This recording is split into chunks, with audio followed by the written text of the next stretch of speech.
Can we see? Can we hear? I got my aircon on full blast and a fan on full blast, so I imagine we're probably gonna have to listen to that. So hopefully you can hear me. I'm gonna try not to speak too loudly because my throat's a bit sore. But yeah, I have been a bit sick this past week. Not sure with what. I'm waiting for my at-home, test kit to arrive, so hopefully it comes soon because I've had to miss work. Can't go in with a fever, but my fever is gone today, and I honestly didn't feel that bad for most of it.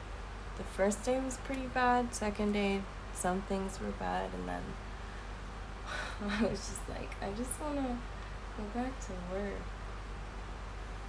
I want to get my monies, but obviously I can't go in with a fever, so. And also I couldn't get a test at any of the hospitals or clinics around here because the free ones, the government has like a free, like you can get a free test at a pharmacy if you've been in contact with someone, but you can't go in if you have symptoms. Like they won't give you the test if you have symptoms. And then I tried calling so many clinics and hospitals, and all of them said they were booked for the day, call back tomorrow morning at exactly when they open. I tried that, couldn't get through, and it's a disaster. No one can get tested, but Amazon had tests, and I asked a guy at a pharmacy because I was going to try to buy an at-home kit. He was like, yeah, the Amazon ones are the same. So we'll see if that shows up today. Honestly, I wouldn't be mad if it showed up while I was streaming. I just want to know. But yeah. So I'm finally going to get to painting these vegetables. I sketched them out and posted on Instagram a while ago.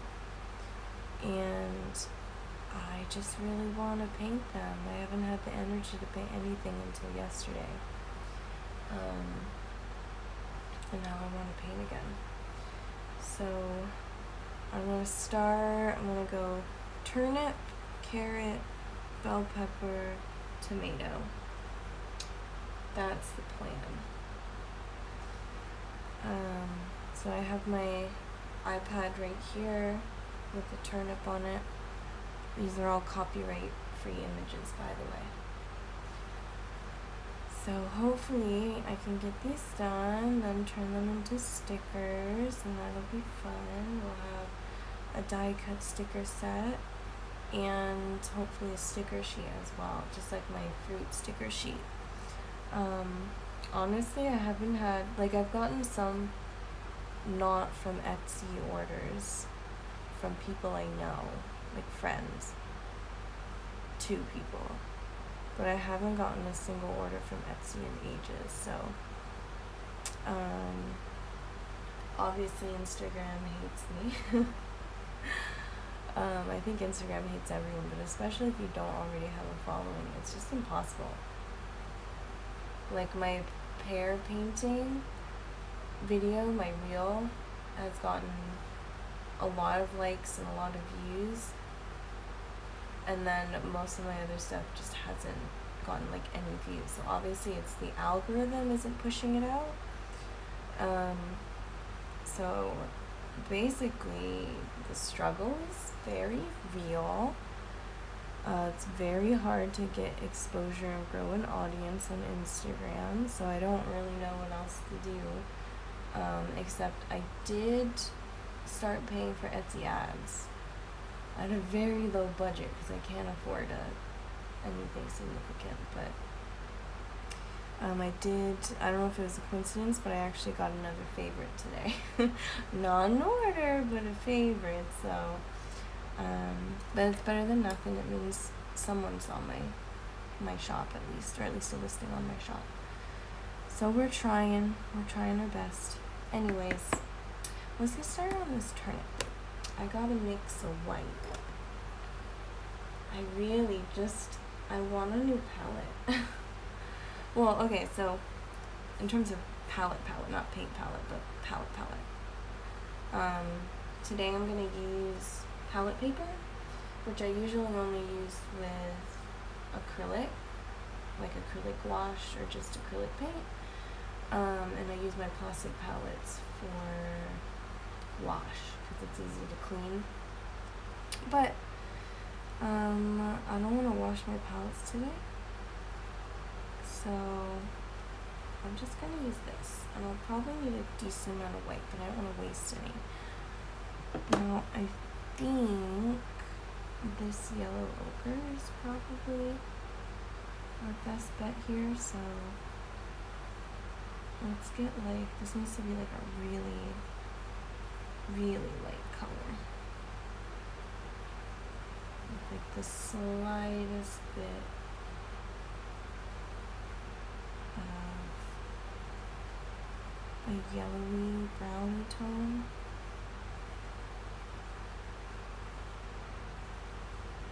Like, is this it? That looks like a turnip color, right? I wonder if I'll be able to see it on this paper. Kinda. So that's why I like cream paper as opposed to white paper, because you can see really light colors on it. So let's start with just like a base.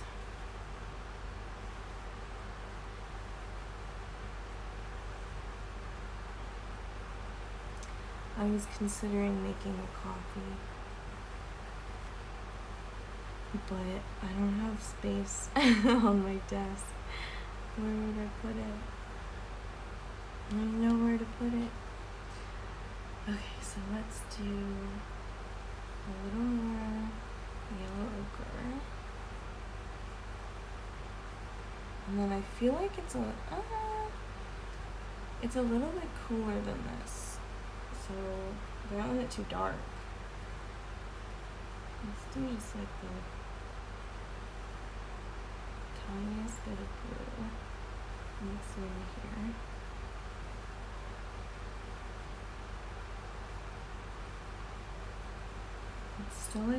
It's like a gray color, but I'm gonna put this down first to get the brownie bits. It's too light now, but I know it's gonna dry darker.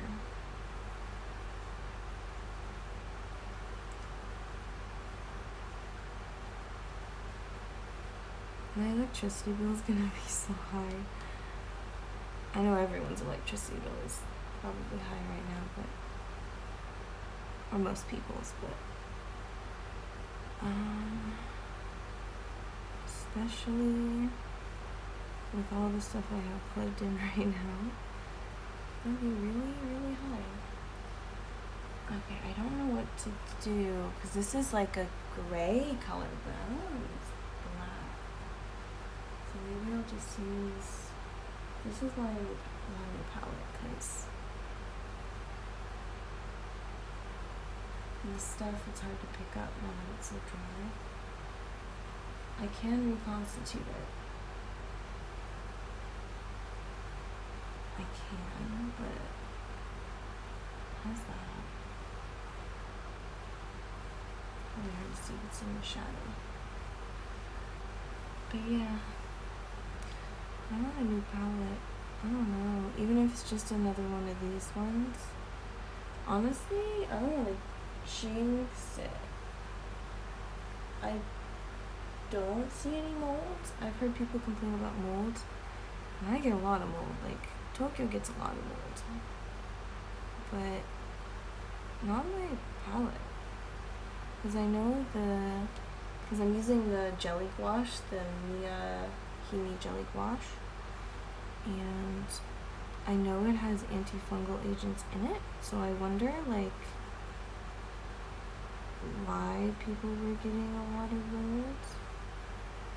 Like, what were they doing? What am I doing different? Because it's not the environment, for sure.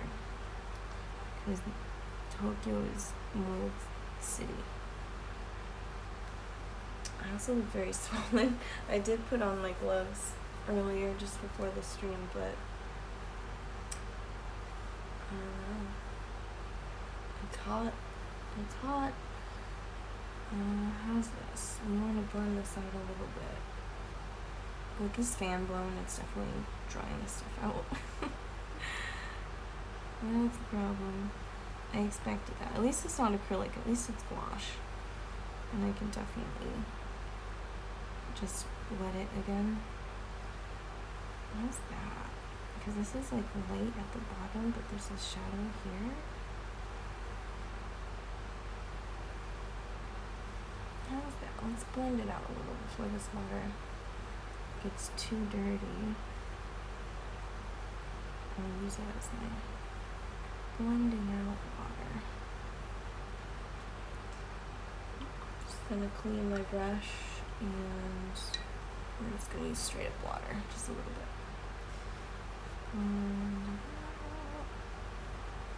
Just like that. Oh yeah. That's working.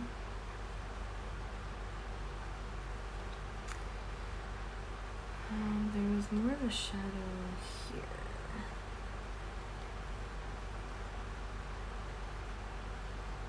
That's not doing anything. Hello? Get on my brush, please. Okay.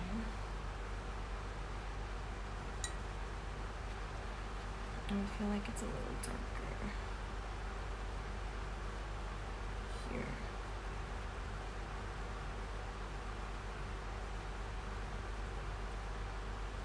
I don't know if that's showing up on camera. Well, it looks good to me. I'm gonna go with some more white. Let's see if I can. I don't know. I'm trying to get the last remaining bits of white from my palette. I know you can't see the wash palette.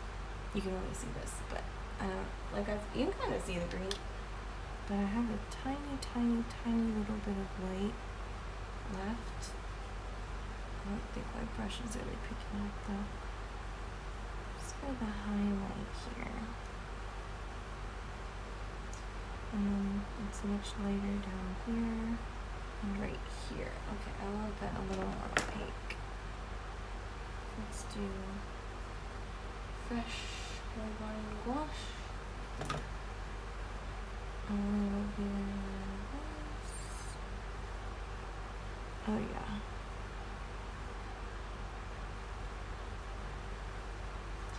Right here,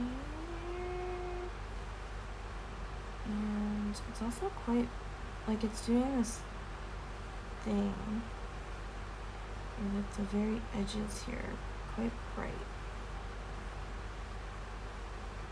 So let's do a little bit of that, a little more water.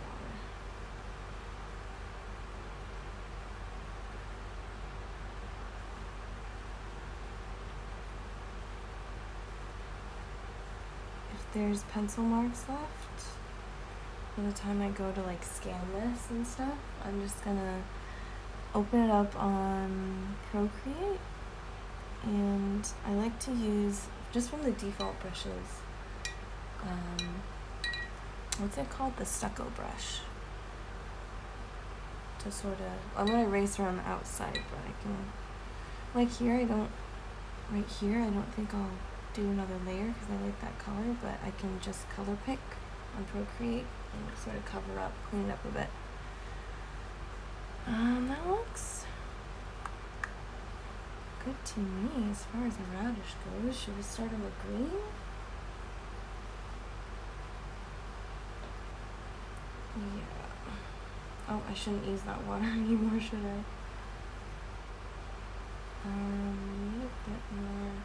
I'm wondering if I'll have to break into my tube of yellow. And I want cool. How's that? That look good for like a stem color? Sorry the lighting's not the best. I really need to figure out the lighting setup, because the only place I can have my desk here is in the back corner, which is very dark. So all I have is like this LED lamp. And it definitely casts shadows, and it's quite a yellow light as well. So I don't know.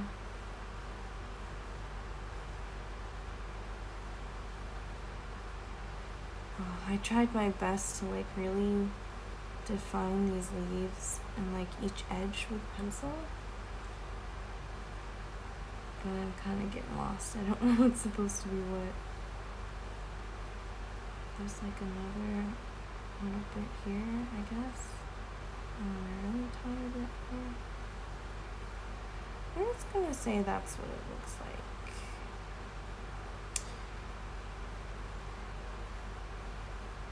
Right? Oh, I feel like this should be like this, even though I didn't draw a line there. These are like the stalks of the, or like the fat part of the, I don't know what the technical word for that would be. It's been a long time since I've taken a biology class where we learned about plant parts, but maybe I should just do the darker green. Well, that's like too cool straight from the palette. No, I kind of like it.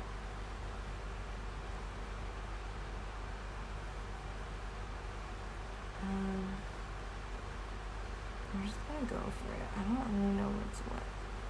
It's kind of all getting lost, but if I do a thin layer and I can see the pencil underneath it, I can figure it out later.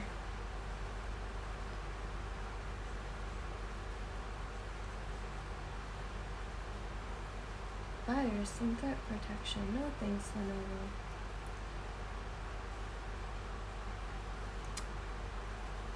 My last painting, I did not stream it because I did not feel like streaming. That's a lot of effort and talking, and I wasn't feeling that great yesterday. But basically, I just sat and recorded rather than streaming. Painting some mushrooms.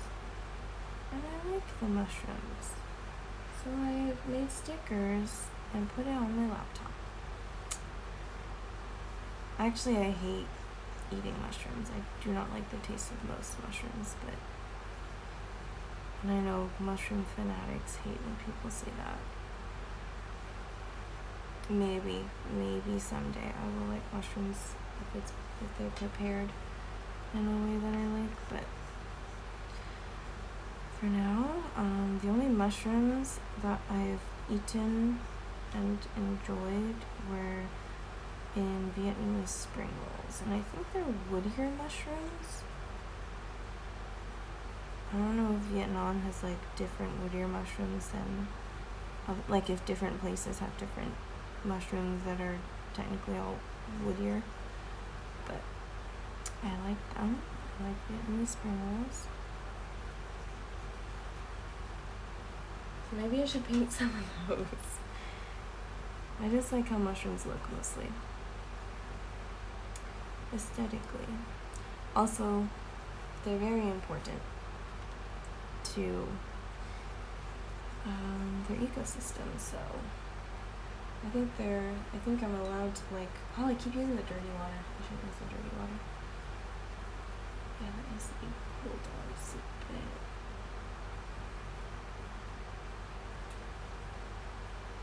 There we go. And this might be too dark.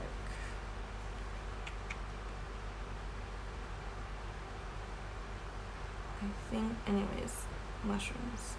I think you're allowed to appreciate painting mushrooms, like appreciate mushrooms enough to paint them, get stickers, and look at them without having to like eating them, basically. Basically. Alright, use the clean water. And how was the other one so light? Was it just thin? Or was that from the yellow? Because I didn't use that much yellow. Maybe I'll put in a whole bunch.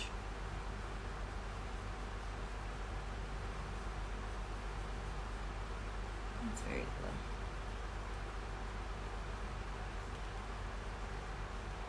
It's still darker.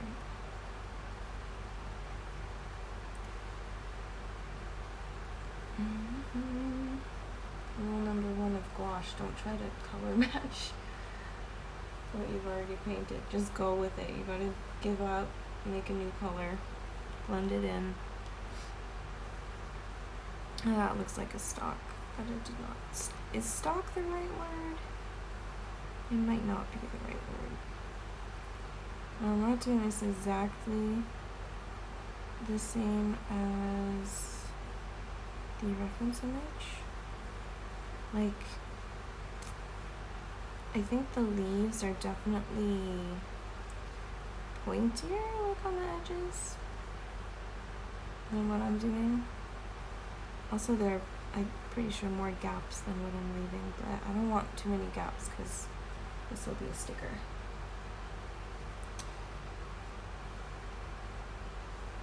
So I probably just want to, like, that's okay, I guess. I don't know, maybe I shouldn't even have, like, this area.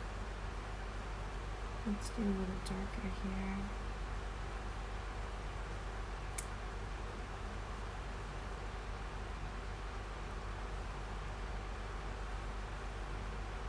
Don't mess it up, don't get it on the light part. Alright, let's do a little bit of, what is this? Burnt umber or raw umber? Raw umber. Get a little darker. I'm not exactly color matching the reference either. I want, like, cause I'm getting pictures from, I got these all from Pixabay. And they're all different pictures, but I want them to be cohesive and a color palette that I really like, which is like usually pretty muted tones. I don't like very bright colors. So like I think one of the reasons, oh, that needs to dry some more. One of the reasons why when I tried poster color for the first time, I just did not enjoy the painting. Like, I think the paints were good, but I did not enjoy what I was making. I think it's just the colors are so bright. And I kept trying to tone them down, and it just was not working. They're so vibrant, and I'm not a big fan of that. And no offense to like Studio Ghibli's beautiful backgrounds. Oh, there's too much water. I gotta let that dry for a bit. Should I move on to the carrot while I wait? I think I have to. I was considering doing a face cam, but like, I don't have a webcam other than what's on my laptop. And I can't think. I can't get like a good angle. I'm glad I don't have my camera on because I'm in like the worst sitting position. I'm like hunched over completely. I need to like scoot forward and sit up. This is gonna hurt. Maybe I should make a coffee. It's 2:34. I don't have anywhere to be tomorrow. Unless I get a negative test, and then I can actually go to the doctor and find out what's wrong with me and get my doctor's note to bring to oh my god, am I getting a migraine? I haven't had one of those in almost record time for me. Oh no. Maybe I should get a coffee. Hold on. I'm gonna make a coffee real quick. I am a little concerned. Hopefully a coffee can stop whatever is happening here. Could just be brain fog, but could also be migraine fog that I'm feeling here. It's come on particularly quickly, so often that's from a migraine. I'm gonna make a really quick coffee because it's just gonna be ice and everything's in the fridge already. I'm watching myself on my laptop and my hands just going all over the place. It's a little lagged. Okay, be back real quick. By the time I get back, this fan that I have blowing at my desk will have dried the squash and I can actually keep working on the turnip. So, burb. This chair dug into my legs.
I have the goods, but now where do I put it?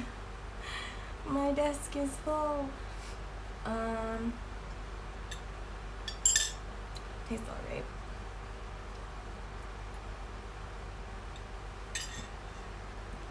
It is just okay. Oh, right there.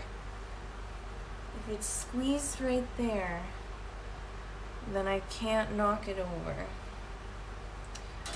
But it is right, literally jammed next to my water cup, so I hope I don't try to clean my paintbrush in that. I'm gonna try really hard not to. Let me spritz, especially this raw umber. Okay. Okay, let me get a couple more sips. Very nice. Also, can I get it? Do you guys want to see? I don't know if you can see. Look at this curl. Look who decided to just behave today. And then the rest of my hair was just like, no thanks.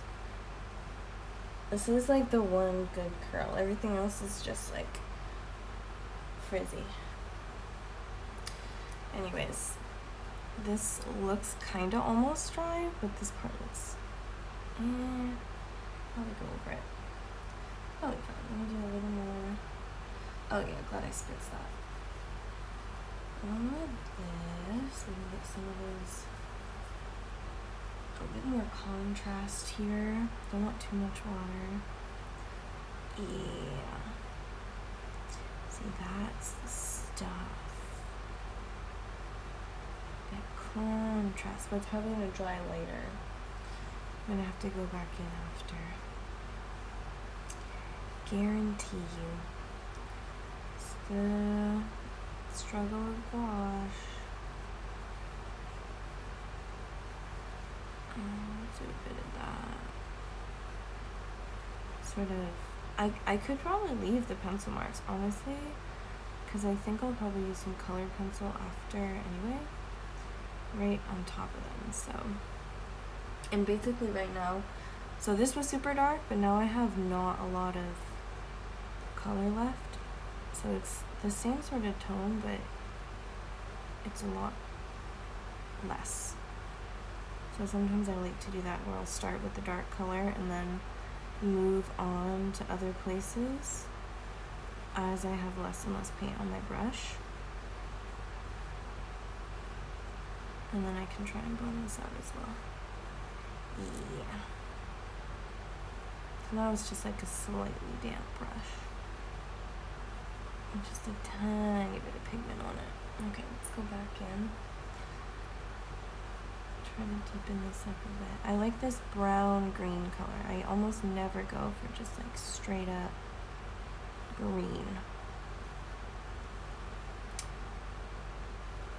Oh, that lifted right there. That was too wet. Okay.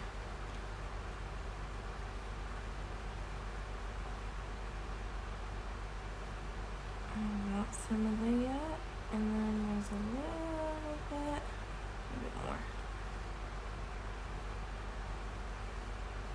A little bit of like.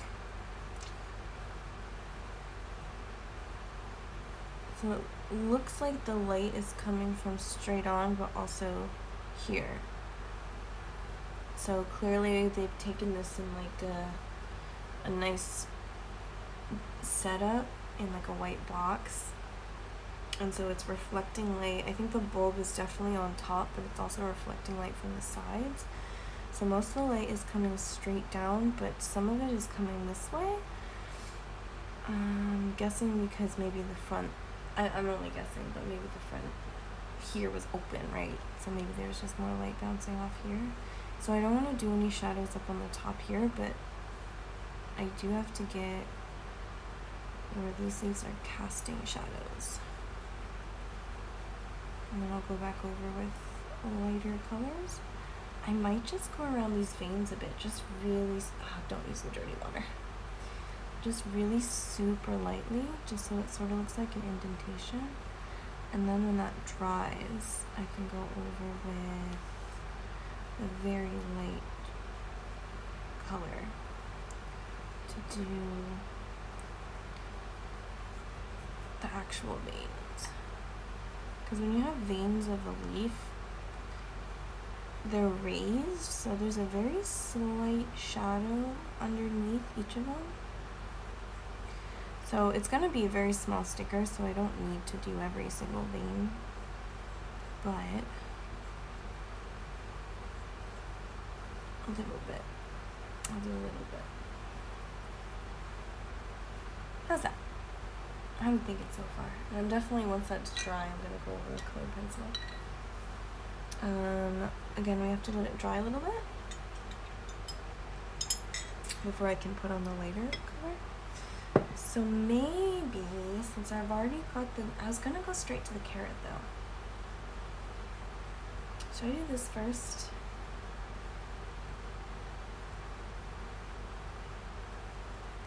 I want to do the carrot, but I already have green on my palette. Is the pepper green? Let me find my reference. That's my carrot. No, the pepper is yellow. So actually that's perfect. Let's do the carrot and then we'll go into the pepper.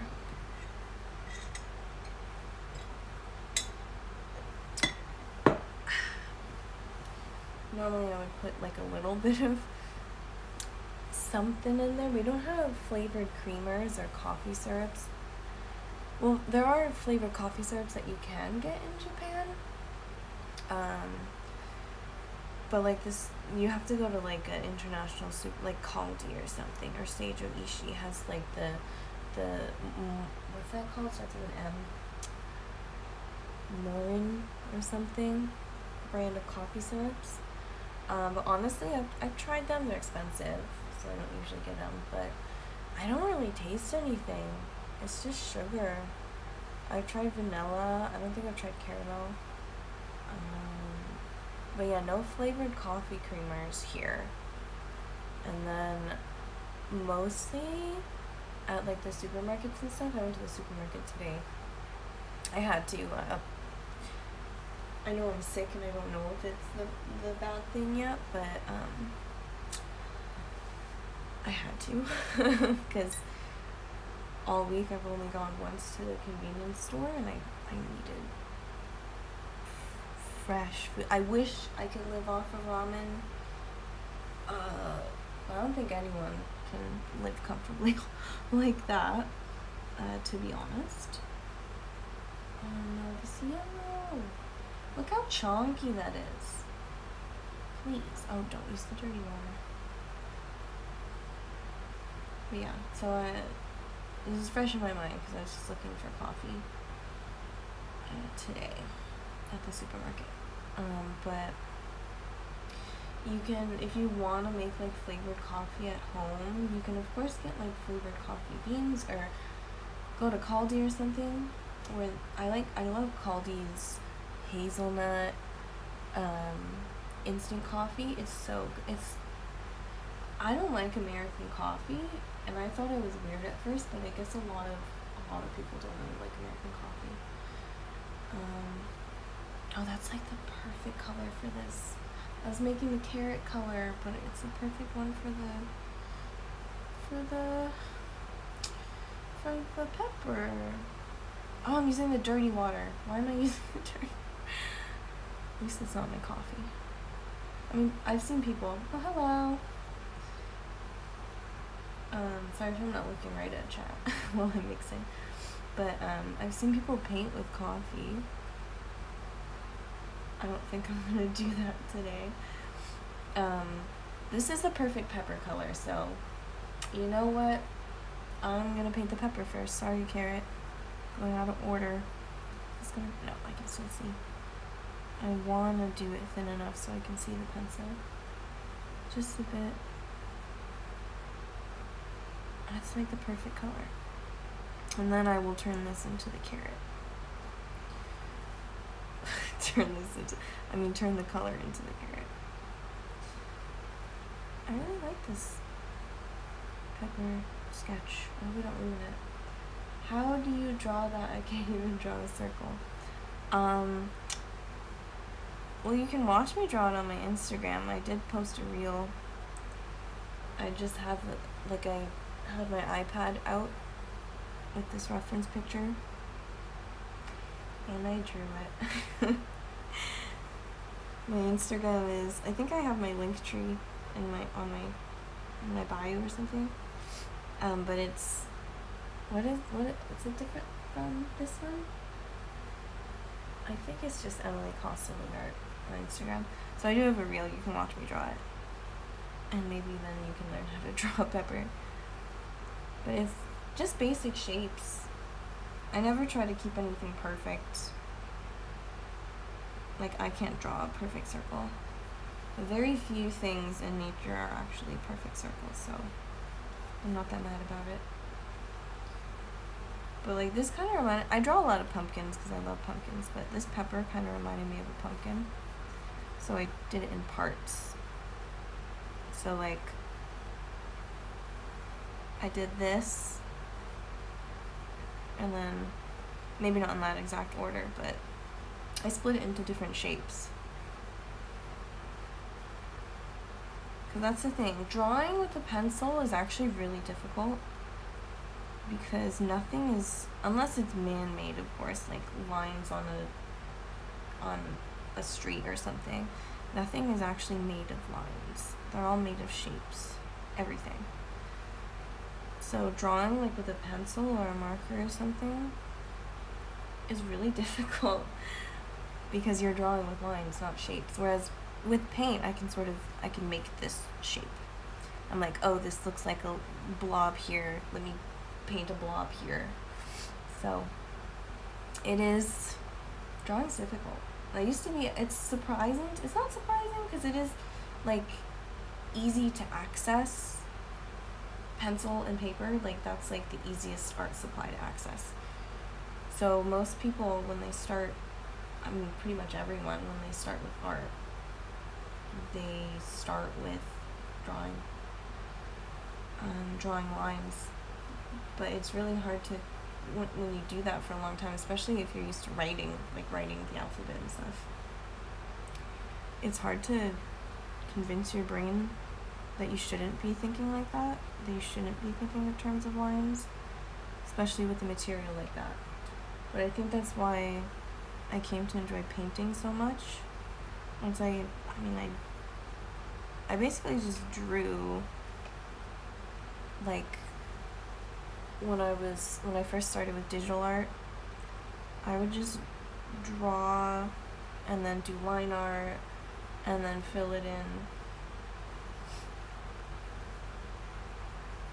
So once I started painting digitally, like painting, not just drawing, I feel like things just got so much better, so much easier to conceptualize. I was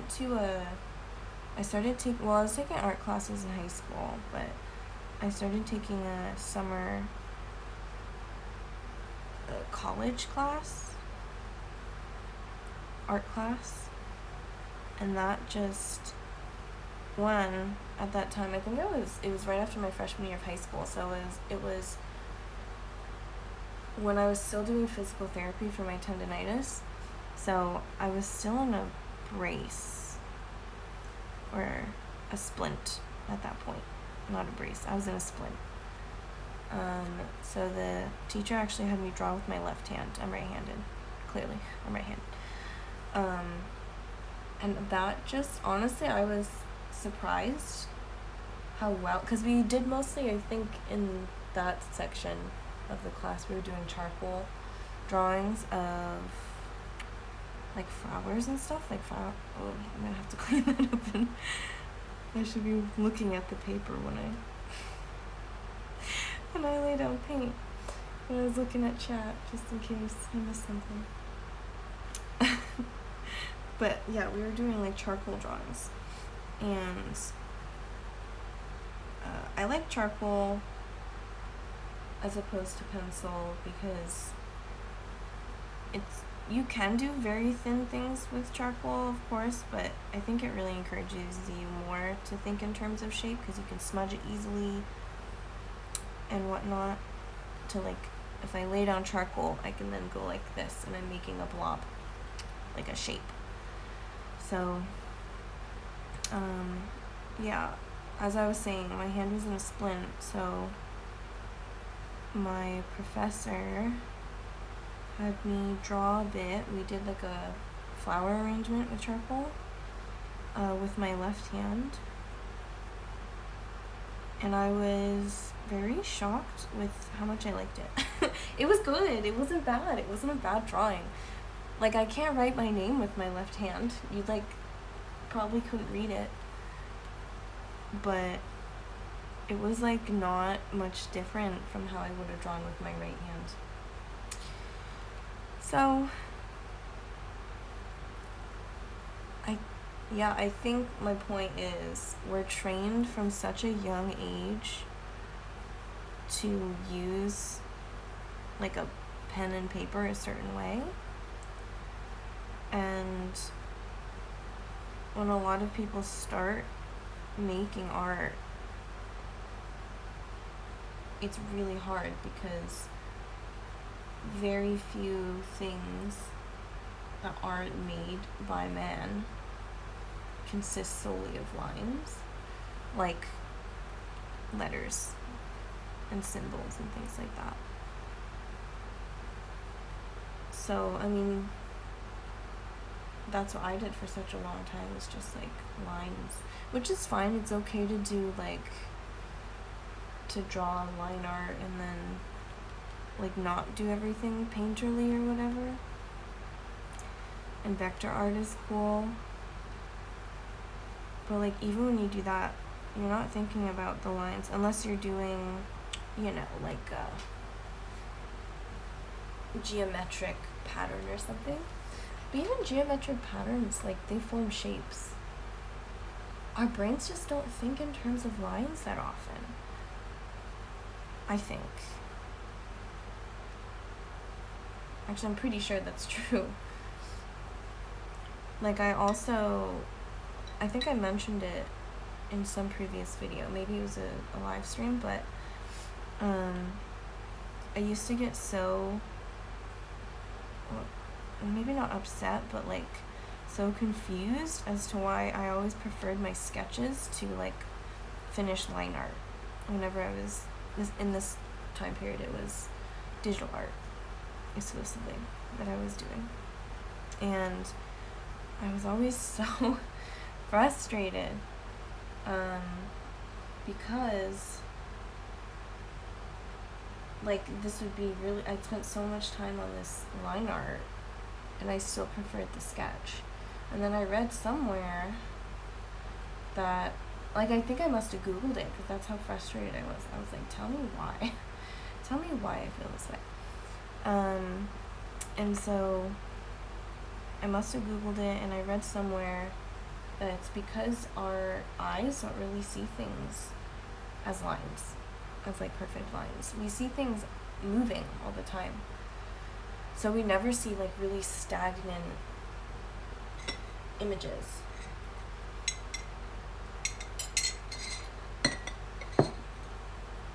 So apparently that's why often I prefer my sketches, or at least used to prefer my sketches to like a finished piece. And nowadays, I don't try to get anything perfect. I prefer seeing strokes and like, you know, I like I guess we'd say painterly look, though I think people overuse the word painterly a little bit, but I like it because it looks natural to me. Also, it could be because I'm blind in one eye,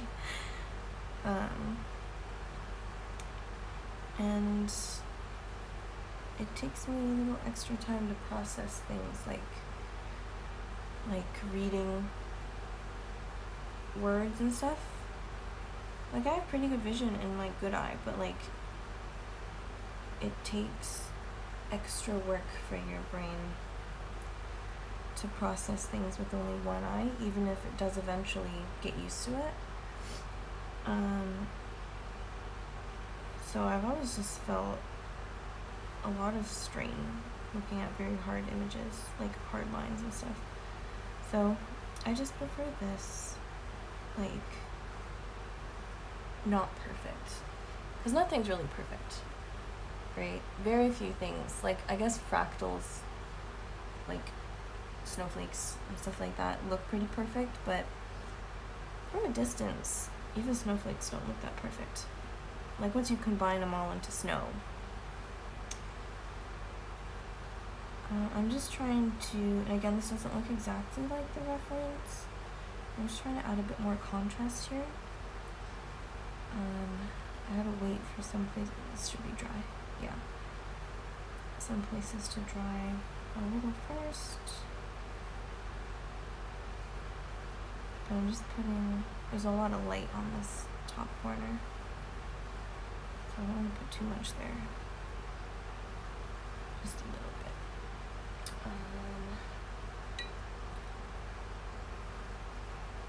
I think this is drying. It's a little wet because I want to mix some white into that bright yellow, or maybe just straight up that yellow. I think it's lemon yellow. But we get like a very slightly damp brush. Just a drop there. Also, I have no idea what my audio is like, just saying. No idea. That's lifting it, that's not blending it. That's not good. Should also, I haven't muted my laptop, so I hope I wasn't getting feedback, but I couldn't hear it. So I have no idea what the audio is going to be like, so apologies if no one can understand what I'm saying. If not, then I will save this VOD. That's just lifting it. Dang it. Okay, I have to wait for that to dry a bit, but I might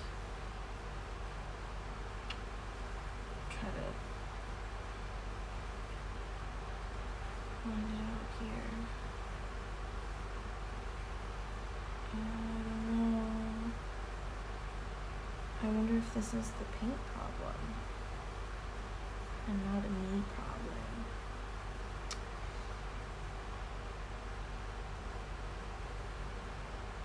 Let's see how it looks when it dries, and we'll see if I can make it smoother. What was I saying? Oh yeah, audio. I have no idea if you can hear me. I'm just hoping that my phone microphone picks everything up.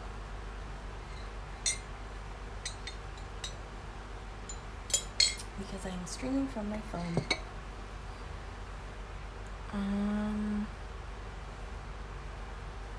That's drier. Let me see. I might. Ooh. See, I didn't take out my yellow tube from the box that my laptop is sitting on. Because I have some more left here, but this is so. It's so goopy. And you know what? This is perfect. This is perfect because I'll have all this to make the carrot with. And then I'll add some red for the orange of the carrot. And then I'll use the red for the tomato. Perfect. Perfect. That means everything will be cohesive. Alright. Is that gonna show up? Because I want these bright. Not really. Also, it's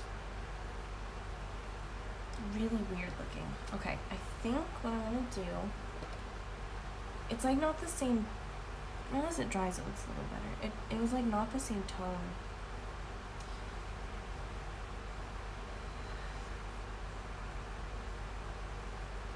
Now it's a little cool. I think that's the problem. So I'm gonna actually take some white here and just mix it into here. Maybe I won't have any of that saved.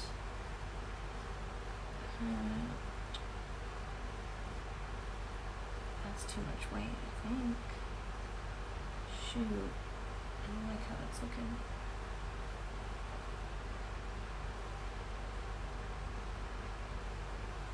It's like really muted now. It's not gonna look good. No, that's like a peachy color. I don't like it.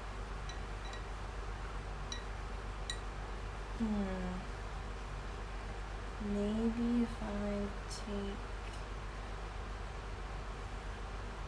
a little bit of this. Okay, that's matching again. And a tiny bit of that. That kind of cools it down. It might be too thin though. Oh, that still looks like that weird peachy color. I don't understand. Well, I do understand. It's because I'm using permanent white. I only have permanent white. I don't have titanium white. Oh, I just need more yellow, I think. And I warmed it up a bit with the medium yellow. So hopefully this is better. And that's like the same color. Oh, I can't even pick this up out of the palette. I need new paint. Well, not this one, I guess, because I have a tube.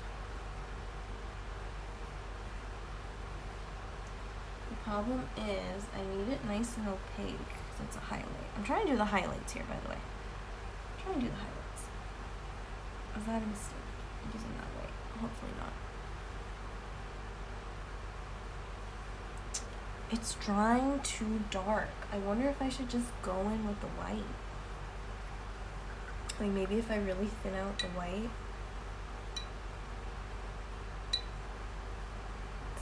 Oh my god, the chunky yellow is sticking to my brush. What if I just really thin this out? Okay. We'll see how this dries. Let's see how it dries. It's really thin.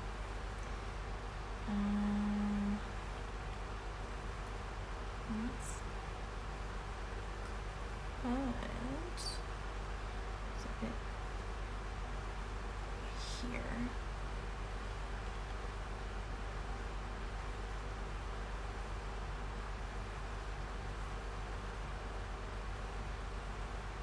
Let's see how that dries. It kind of lifts it up underneath it. Dang it. I liked that before.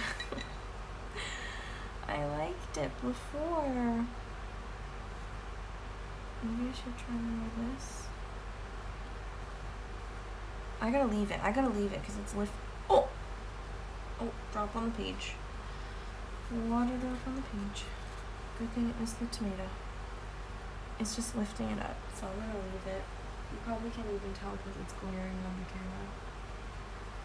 Let's go to the green then. So I'm gonna try to, again, keep it pretty cohesive. And I'll use the same green from the turnip. I keep wanting to say radish. It's not a radish, it's a turnip. Just like from Animal Crossing. Just like the pun.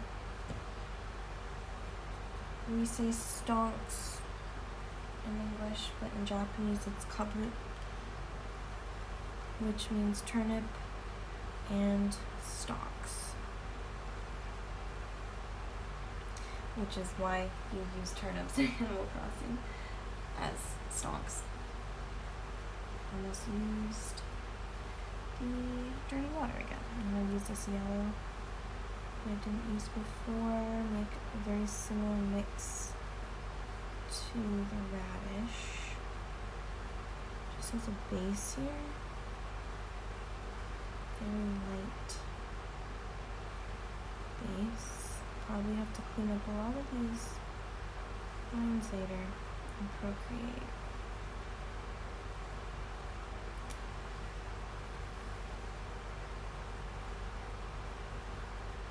Alright, now it's wet.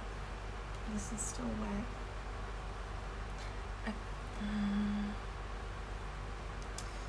I was gonna say I kind of don't hate this situation, but I do hate this situation. I don't like it.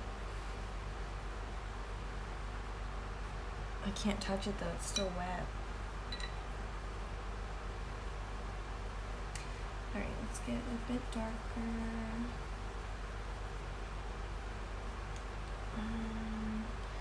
It's very brown over here. Definitely need more brown and green and brown and green. And I'm afraid to grab that yellow, so I might just don't use the dirty water. I might just use this. But I need more because it's too thin. And I don't want to grab more yellow because my brush is dirty. Oh well. Oh well, we're continuing this little bit of yellow that's left. Okay, there we go. It's thicker. Now we can do this. It's a little too dry, but I want it thick.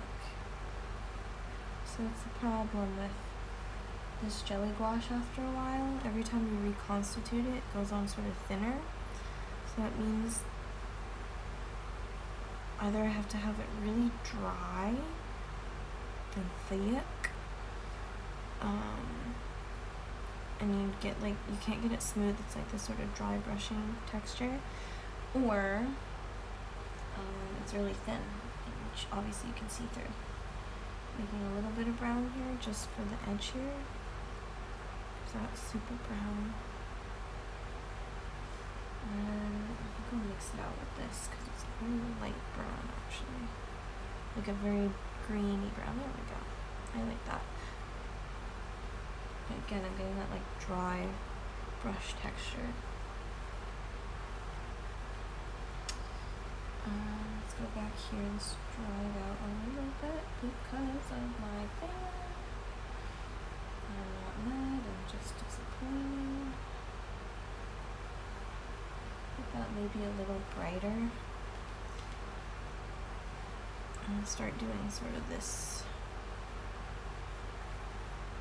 so you can see. Don't go over the yellow. I kind of went over the yellow.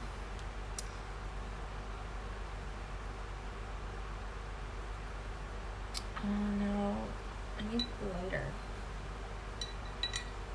I need it lighter. That's too much. I It's not too much. Here. Oh, that's pretty light. It's pretty light. But we can make it work.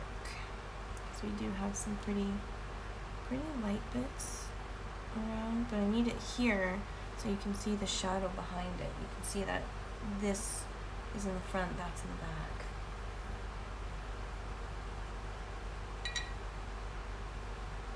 I know I definitely need a dark green. Maybe go into this brown really lightly. It's very wet. Whoops. Oh, too wet. I'll lift that up a little. I'll try again when it dries. I keep trying to stretch this paint too thin. There's just a lot of water. I'm gonna try some of this. Oh, this is very dark right here, so I might just have to go straight brown here. Should I get a smaller brush? Maybe. Let me go back in here. Maybe I can use this. Yeah, it's almost dark.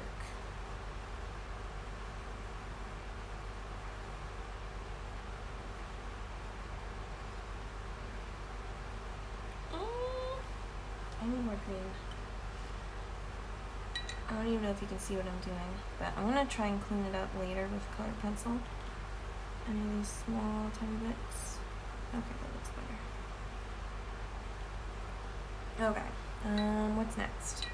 So I need like a mid-tone between that really light green here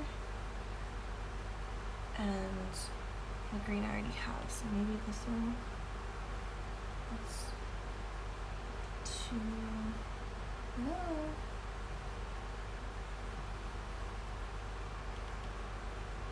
Okay, that's good, I think. And now this is like that, because then we have a darker, again, the light's from this way, and it's shadows on this side. So let's do a very, like almost a glaze of that, just, oh, it's too dark and too watery. Oh, it's lifting. Oh. Maybe I do need more paint. Is that the paint's fault? Is that my fault? Or is it the paper's fault? I really like painting on this paper. I really like it. So I'm hesitant to blame the paper. I do want to clean this up a little.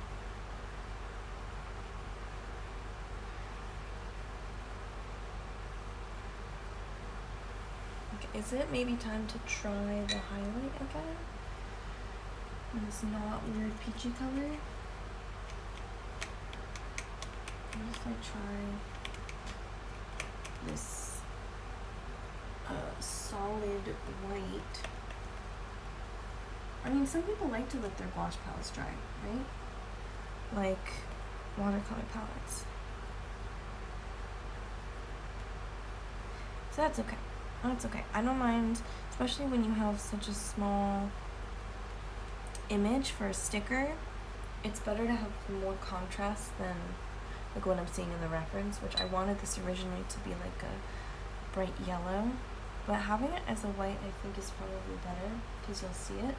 You often can't see subtle differences in tone once you print these out really small, or subtle differences in value. So it's important to have the contrast.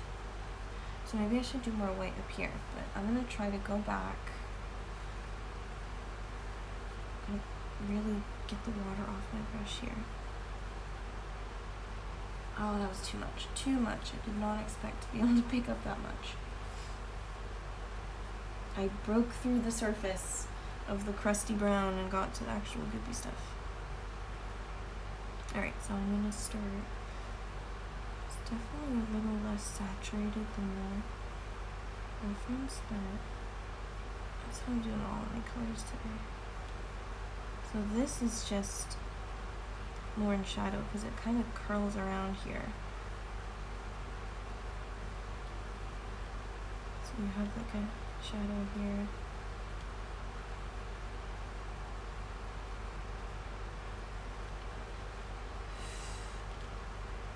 Is that it? Did I do it? This is much darker, so I'm gonna have to, nope.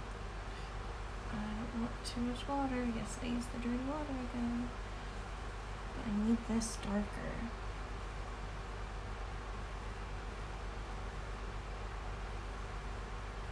It's in a shadow. Okay. Okay, that looks like it makes more sense. And that's safe. It's not lifting anymore. Okay. Okay. I'm gonna clean up this with colored pencil. I'm gonna use like a either brown or dark green colored pencil because there's a slight gap there, but I don't want to risk lifting up more color. So I think that's our pepper. So I think I'm gonna go. I didn't really save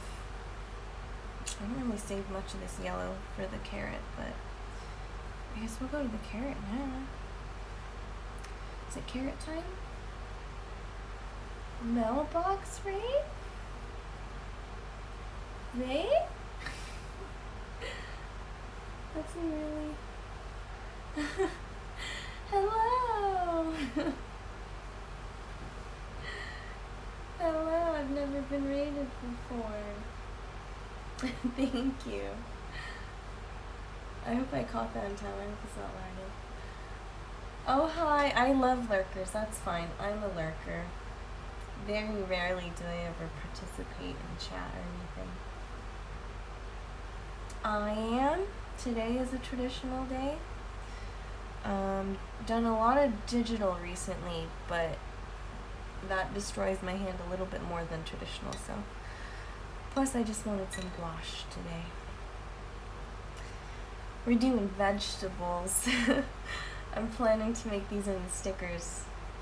So I have a fruit sticker set on my Etsy, and so now that it's not quite harvest season yet, but we're almost into August, which means it's almost fall in terms of product creation.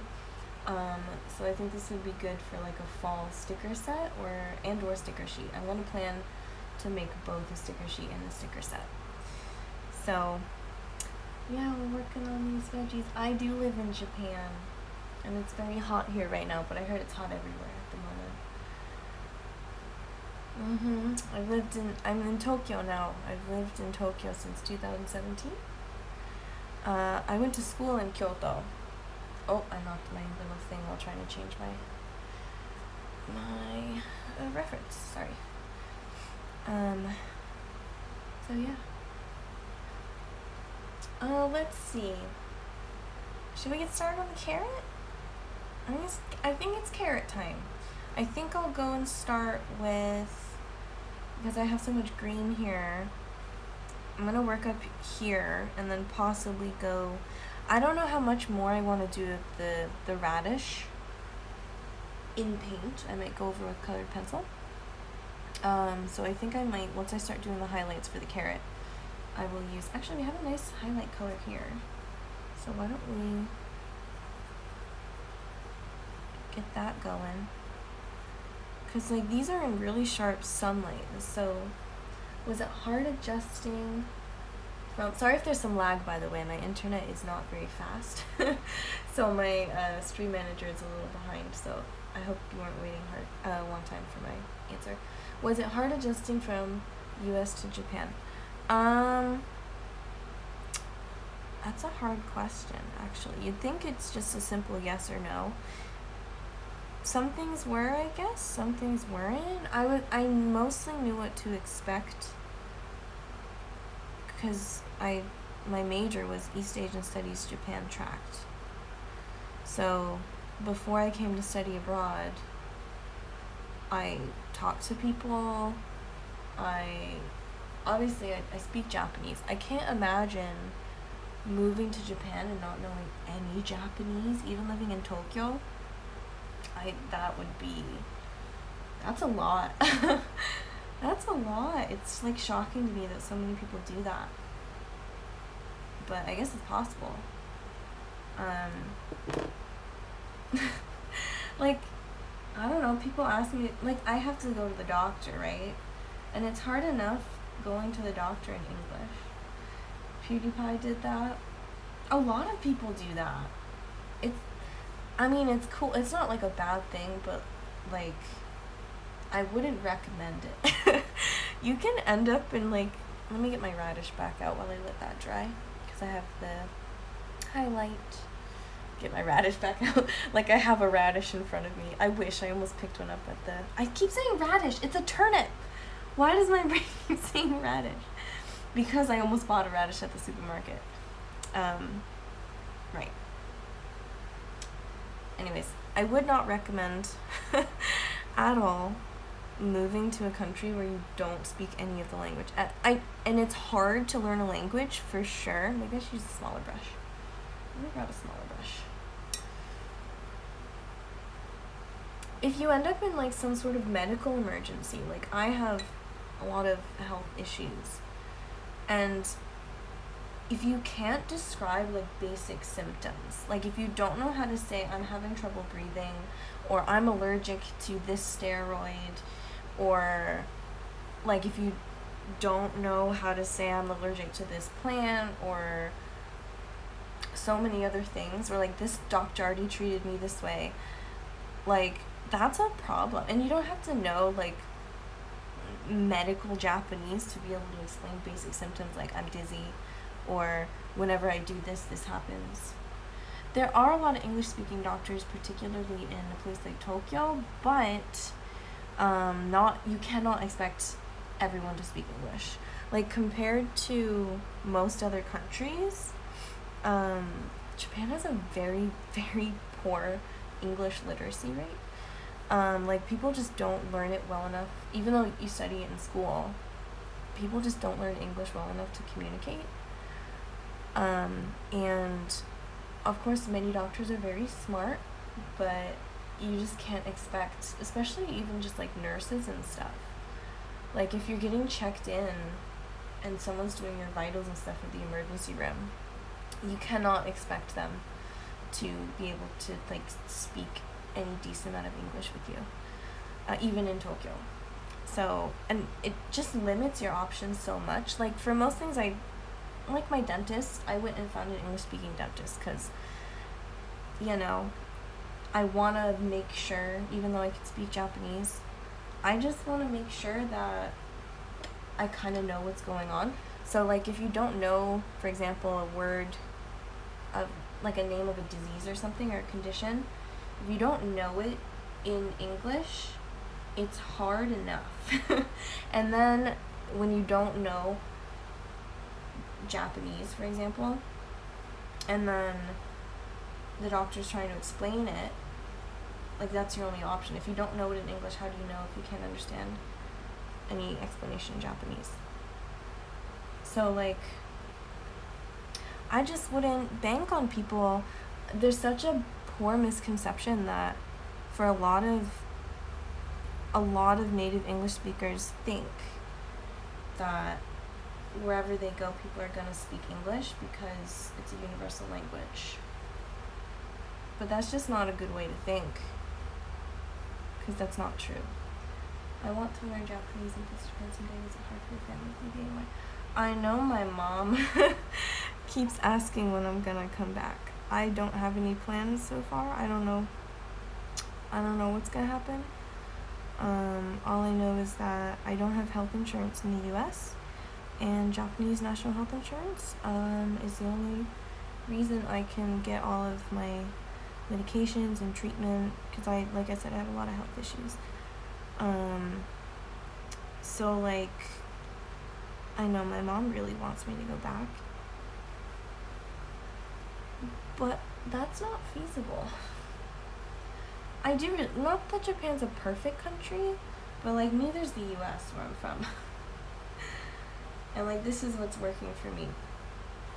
Like I said, the healthcare is there are bad things about like the healthcare system, of course there's a lot of very elderly people here, and so sometimes if you need to see a specific doctor or like go to a specific hospital, you have to wait quite a while. But like it's not like I never had to wait in the US either. So actually a lot of places here, like my doctor, my regular doctor who I see at least once a month, he doesn't do appointments, because if you do appointments, if you have people block out time, then since there's so much demand, you're going to be booked for months and months.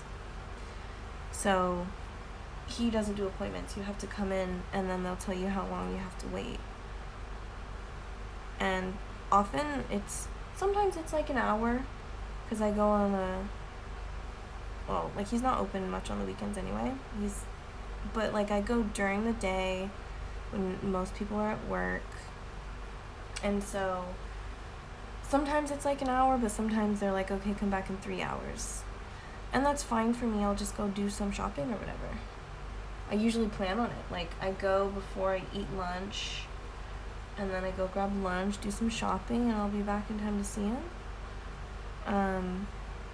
So like there are, of course, there's a lot more. I could say many more bad points about Japan.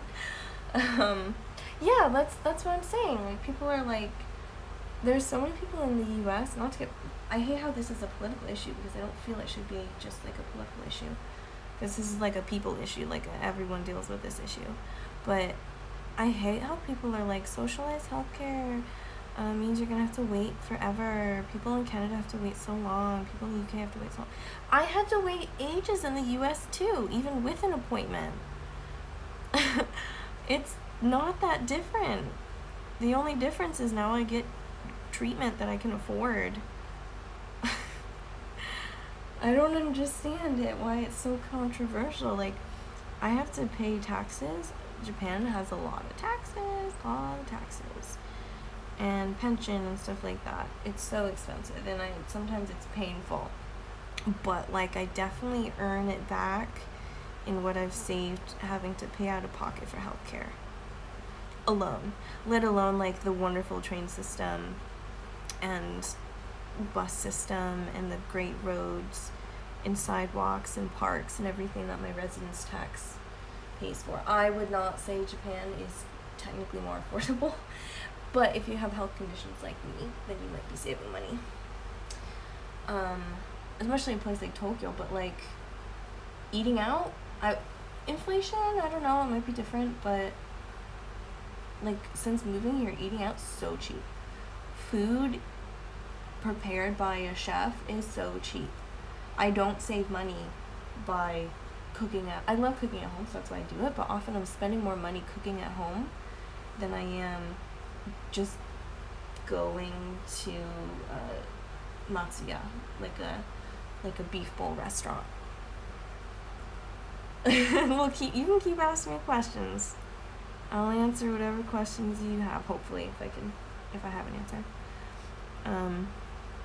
But yeah, there are some things that are definitely more expensive, like I said, pension, residence tax. So in terms of like what I have to pay to like legally live here, it's expensive. But I mean,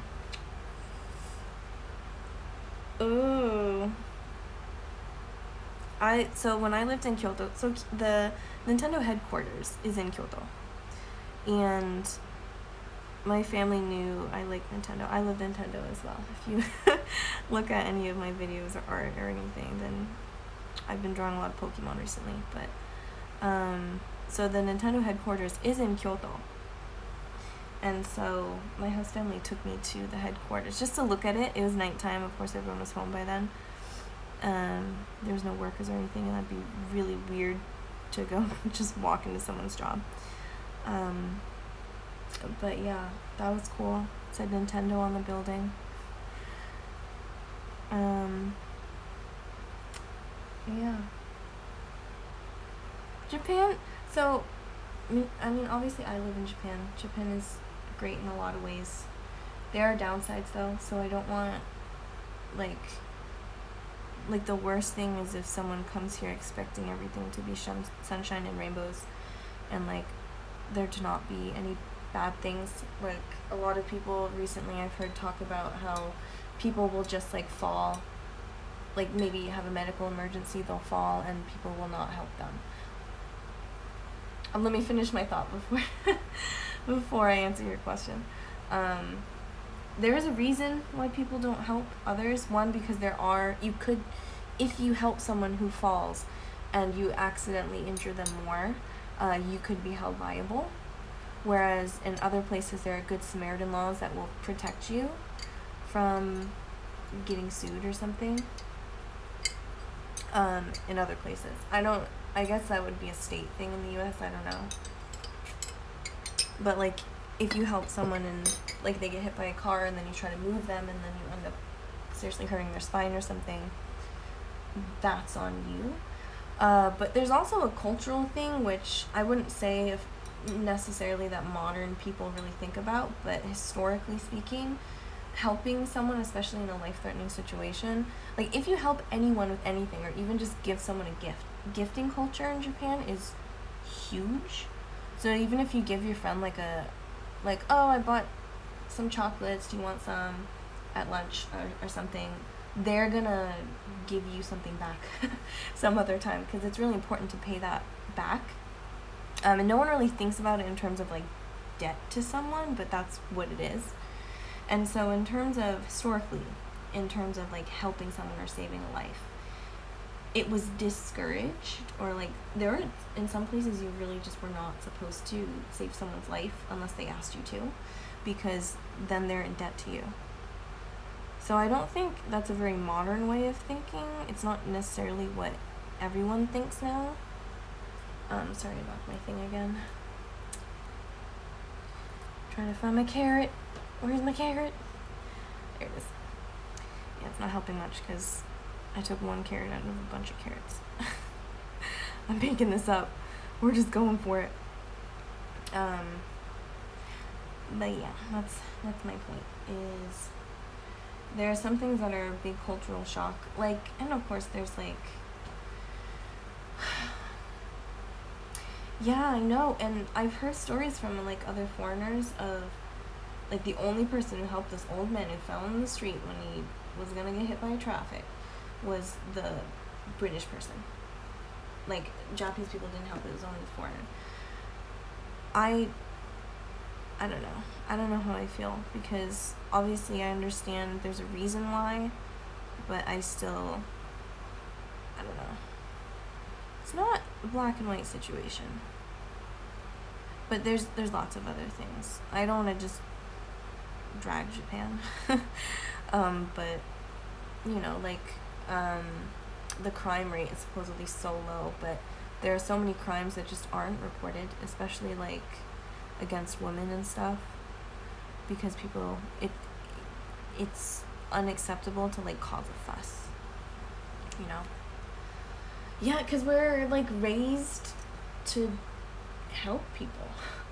But it's not like people, I've been helped by so many people in Japan, very, very nice Japanese people who gave me their seat on the train. I can't stand well on the train, but people notice my cane and they give me their seat. I've had one woman even grab me by the arm and walk me to her seat because I didn't realize, like, she was too far away and she just wanted me to sit down. So people are sometimes so polite. People are always thinking about how their actions affect other people, and that's how people are raised here.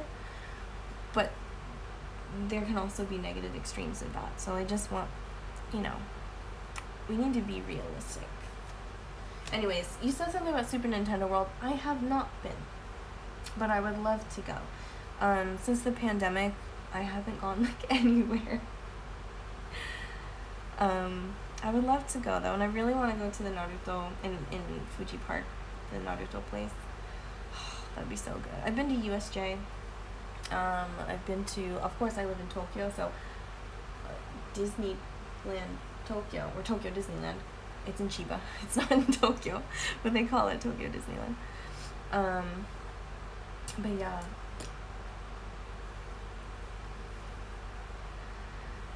So, I don't know, man. I finally the whole situation. You did? Because I'm waiting for my test to come in the mail, because I've been sick all week with a fever. Even though it was only really 2 days that I felt particularly bad. It kind of came in waves after that. But I haven't been able to work, one, because I just had a fever, and you can't go into work with a fever. And two, I was calling all these hospitals and clinics, and they keep getting booked for PCR tests, like, first thing in the morning. They're telling people to call when they open. And so I was trying to get through first thing in the morning, still couldn't get through. So I ended up having to order one from Amazon, and I'm waiting for it to come today. I actually feel so much better now. I just hate that I missed 3 days of work already. I hope it's not COVID, but if it is COVID, it hasn't... I mean, so the reason I was more concerned than anything, and I was like, I need to get a test. I mean, obviously, if you have any symptoms, you should get a test. But I have asthma as well, so it's pretty bad asthma. So I am high risk, and my doctor said I need to be careful. And so I was having a little bit of trouble breathing, like shortness of breath. And I had to use, luckily my inhaler, it wasn't great even with my inhaler, but I wasn't coughing at all. I just had, like at first, like I had bad allergies, so I thought it was just allergies at first. But then I had the fever, so obviously it's not just allergies if it's a fever. It could be an infection caused by a fever.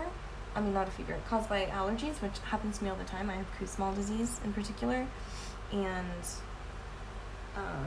I used to get constant salivary gland infections until I started taking a daily antihistamine. So that's what I thought, oh, maybe I have a sinus infection from allergies. But then I got really nauseous the second day. I was like, wait a minute. I've never had a sinus infection make me nauseous. A scratchy throat. See, my throat's always scratchy because of the Kussmaul disease, which is it's an allergy condition. It's a condition caused by allergies that basically makes it so your salivary glands can't drain, and so it causes constant throat pain. But I also, at the same time I got diagnosed with the Kussmaul disease, or got a second opinion from an ENT, he did an MRI and found out I also have Eagles syndrome, which is when your bones in your jaw, or like on either side of your mouth, are too long, and so they basically push or poke into the bundles of nerves in your jaw, and that also causes throat pain. So this started in 2020, so I was like, in spring of 2020 I kept getting sick, and at first I was like, oh, COVID, but then I immediately got well, not immediately, but pretty quickly we realized it wasn't COVID, and then eventually we realized it was Kussmaul disease. So I always have a scratchy throat. And just because I don't get enough, like, lubrication in my vocal cords, which is awful as an English teacher, by the way. So I don't know how much longer you can keep doing this career. But, so, like, so many COVID symptoms, like not breathing, asthma, right? Scratchy throat, Kussmaul disease or Eagle syndrome. Fatigue, I have fibromyalgia, so I'm always tired. So, like... I just never know. But yeah, the thing is, I didn't feel that bad this week. I just had a fever. Apart from the first 2 days, it was like kind of weird. But, is this dry? I'm just waiting for the test now to see if I can actually go to my doctor, because if you do have symptoms, they don't want you coming in. So I'm getting an antigen test, because PCR tests were so expensive, and then it takes time to send them out, and I couldn't really find any. I think we're good. I think I'm gonna leave that as it is and touch it up a bit with colored pencil. So yeah, anyways, I'm gonna stop complaining, but I hope you feel better from your COVID. I was gonna say, I've gotten 3 shots. We're kind of starting 4th, like second booster shots here in Japan. But, oh, where's my other, oh, here it is. I found it. But because I got 3 shots, I was like, even though I don't have all the symptoms, I could have it. Like, you could be a lot of people were just completely asymptomatic and still got it. And they just didn't know. So that's actually why they have a lot of free clinics or free PCR tests at certain clinics and mostly pharmacies, I think. And it's like government run. But that's only for close contact if you're not showing any symptoms. So I called these pharmacies like, hey, can I get a PCR test? And they were like, oh, do you have any symptoms? I was like, yeah, I have a fever. And they're like, sorry, you can't. It's only for people with no symptoms. I'm like, what? But the people with symptoms need to get tested. And then, like, it's just, oh my god, there's a fly. There's a fly. Oh, when I hit my phone. It's just a situation here. No one can get tested when they need to. Because it's so many cases right now. We're breaking records again. But you know what? The good news is most of us are vaccinated now. And most of us have gotten 3 shots, I feel. So like when we do get it, that's why I'm thinking it could still be COVID even if I didn't have severe symptoms, even if I didn't have the coughing, because one, even without a vaccine, you could still have it, right? Even if you don't show symptoms. From the beginning, there were lots of asymptomatic people, but especially now that I have the vaccines, or the vaccine, I'm just like, it could be it, and I'm just not feeling it. I'm not feeling it because I've been vaccinated, which is good. It's just, we have all these things in place, like I can't go to work because I have a fever. I don't have it today, but we don't know until I get tested, and then it's so hard to get tested. So like, I'm not mad that that's the rule. I'd rather that be the rule, but it is just, I think everyone's experienced this a little bit to a degree since the whole, I don't want to say, does Twitch, can I not say it? The panini? I'll call it the panini. Since the panini started, I'm sure lots of people that have experienced this, having to miss work and stuff. But it just sucks right now because it's almost Obon, which is, I don't know if you know what Obon is. Obon is in August. It's usually the second week of August, and it's sort of like Japanese Halloween. I gotta wait for this to dry a little bit. And most places, like my company is closing their schools for Obon. We do it every year.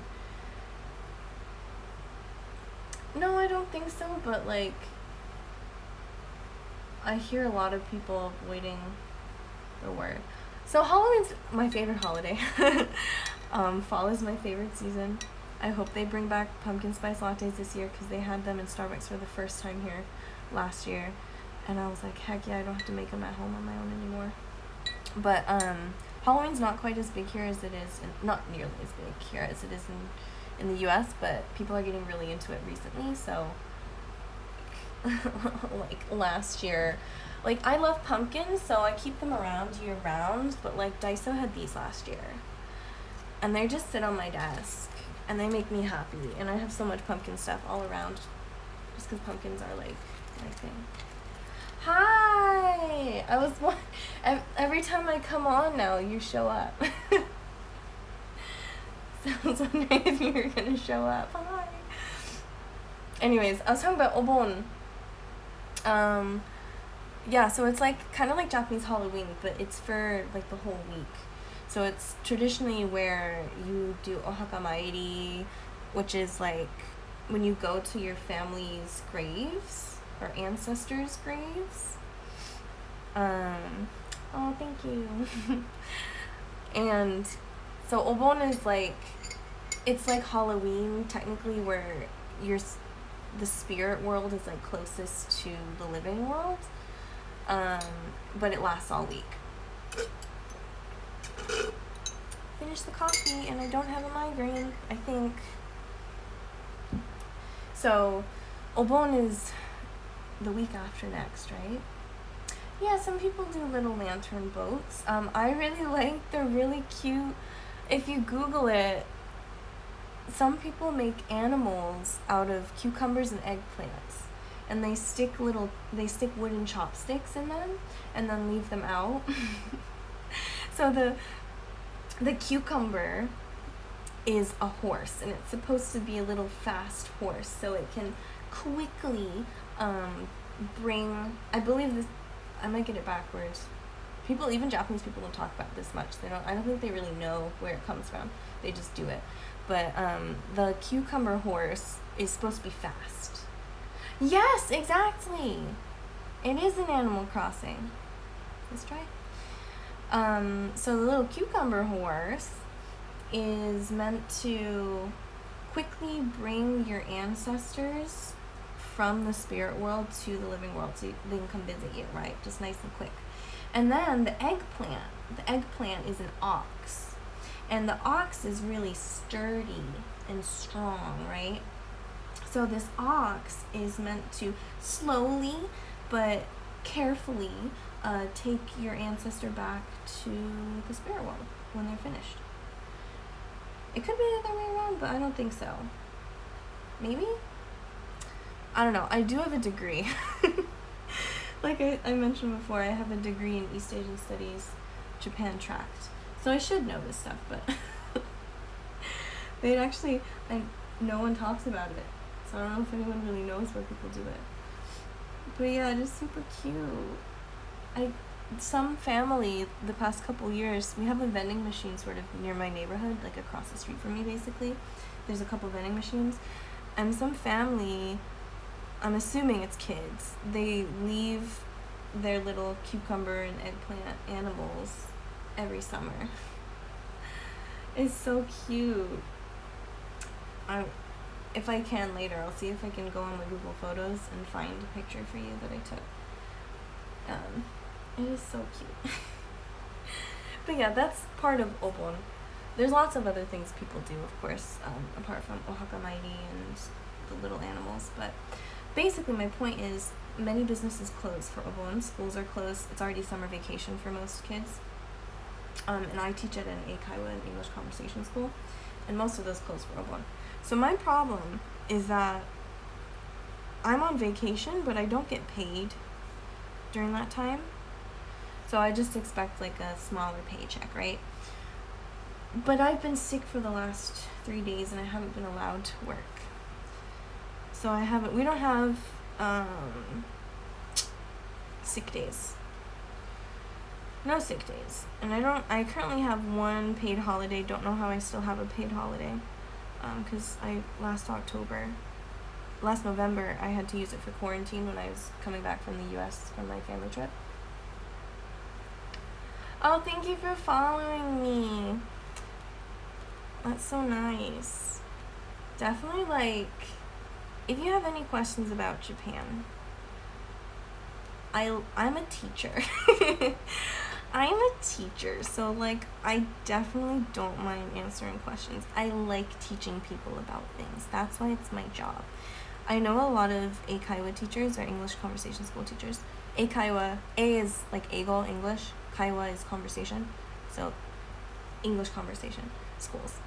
I know a lot of them do it just because they want to live in Japan, which is fine. It's an easy way to get a visa and to be able to support yourself here. You can even do it on a working holiday visa if you're from a country that does that, unlike the US. But I'm still doing it because I like it. not just because I want to live in Japan and have a paycheck. But well, ask me questions. I'll keep talking. But yeah, my point. See, that's another struggle. Where do you live? Do you live in North America? If it's like 2 a.m., it's 3:50 here. So back in Maine, where I'm from, it would be 2:50. So you're in Canada? Or something? I could be wrong. Because Maine is supposed to be on, like, according to nature. Obon starts August, the second week of August. So it's the 28th now. So yeah, the week after next. Texas. Oh, that's why I did the math backwards. I see. That makes sense. I did it backwards. I've only, like, stopped in Texas once. Because because of a layover, but I should not have had to stop. Basically, so like I said, I have some health issues. My mobility is pretty impaired, especially when it comes to like airports and stuff. That's a lot of walking with luggage and stuff, you know. So I just, I always order a wheelchair because it's not worth it otherwise. And I'm just blending this out, by the way. And this one particular airline is the only airline that will get me to Maine. They're my least favorite airline because something always happens, not just with delays, but I was abandoned in Fort Worth in my, like, they can't take the wheelchair from, like, between floors, so you have to go in an elevator. And then in Fort Worth they have like these little cars or little things you can ride if you need help getting from terminal to terminal. Basically there's this one really helpful guy who was helping me, and once it was time to switch to the next floor, we had to go down a floor. He knew my flight was coming, and it was the only flight to Tokyo that day because I was going back. And his coworker was not showing up with the tram or whatever you call it, the little car thing. And I was waiting and waiting and waiting, but obviously I can't get to the other terminal on my own, so I have no choice, I just have to wait. But he could not get a hold of this guy. And then while we were trying to figure out where this guy was and what I was going to do, his manager walked by on the phone, and he tried to say, hey, we have a little problem, and she just like talked to the hand to him and continued walking away. And this guy was like, I'm so sorry, like, I don't know what to do, like, this guy's not answering his, because they all had tablets. I don't know if they have it anymore, but at that time they all had tablets that they used to communicate with each other.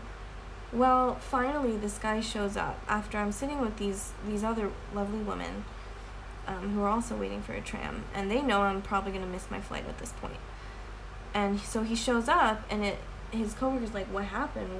Why weren't you answering? It turned out he turned off his tablet because he didn't want to answer it. He just didn't, he didn't want to do his job. And like, I understand he's probably underpaid, so I get it, but like, now I can't go home. So that was my experience in Texas. I had to stay at they did find me a hotel near the airport with like a shuttle and everything. I did get a meal voucher. Another employee took me to like a Mexican place in the airport, and so I got my food. The hotel was nice. At the time, I couldn't like watch Miraculous Ladybug in Japan because there were no services that offered it. It wasn't on Netflix. And so I just spent my time watching Miraculous Ladybug in my hotel room after I called my boss and was like, sorry, I can't come to work tomorrow because I missed my flight and it wasn't my fault. But there's this nice lady at the counter, like, getting me my new flight and stuff. The only issue I had with her was that then she started, like, I don't even know how to explain it. I was, of course, in a wheelchair. I was obviously disabled, right? And she knew my situation, right? And then she finished with like a bunch of Bible verses or something. And she told me to study the Bible.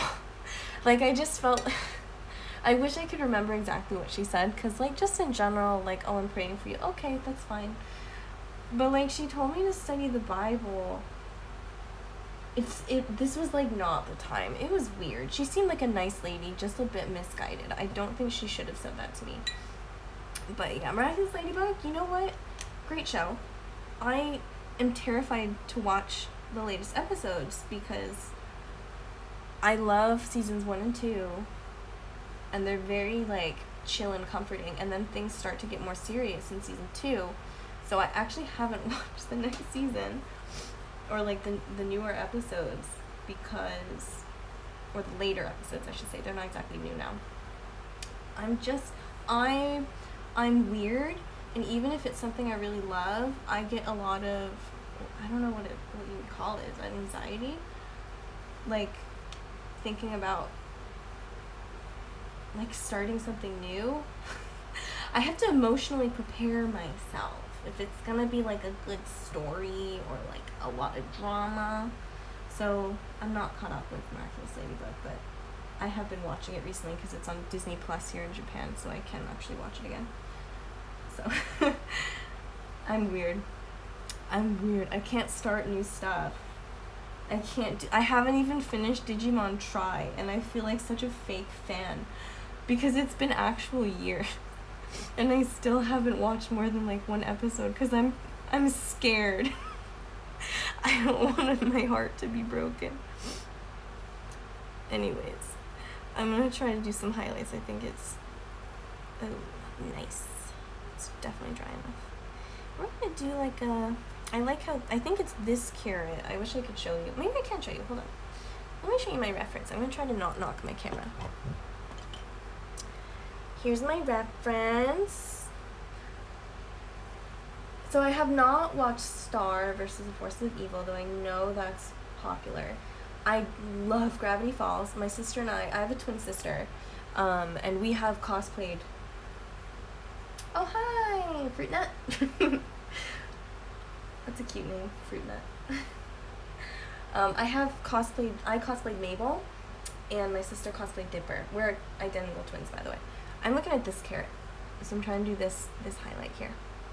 Again, I can't do too much detail. One, because I want it stylized anyway. I'm not going for hyperrealism. But two, this was the color, right? It's drying out because of my fan. But two, what was I saying? Oh, your mom's a fraternal twin? What was I saying? Oh my god, I don't remember what I was saying.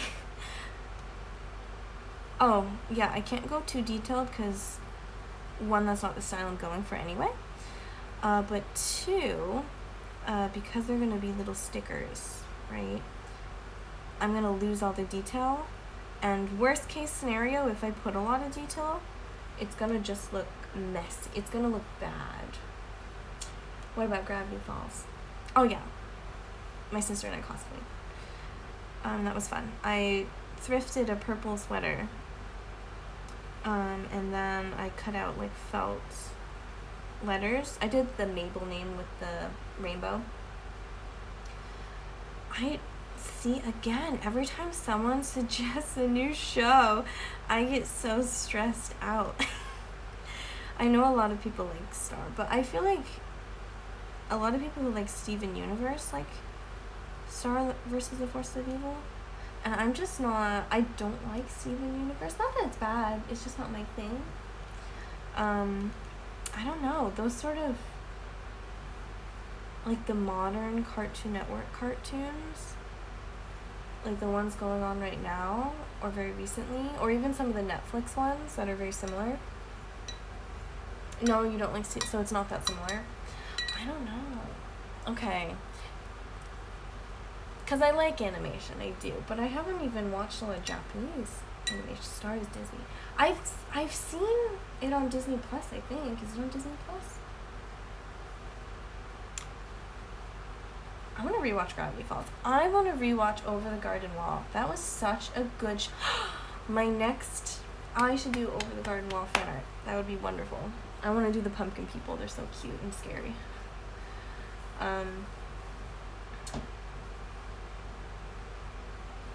Okay, so I will consider watching Star, but I don't know, a lot of these, like, I'm 27. Not that you have to be a child to watch cartoons, that's not what I'm saying. I just feel like recently a lot of the shows that are coming out specifically, like their intended audience is children, I just can't relate to them a lot.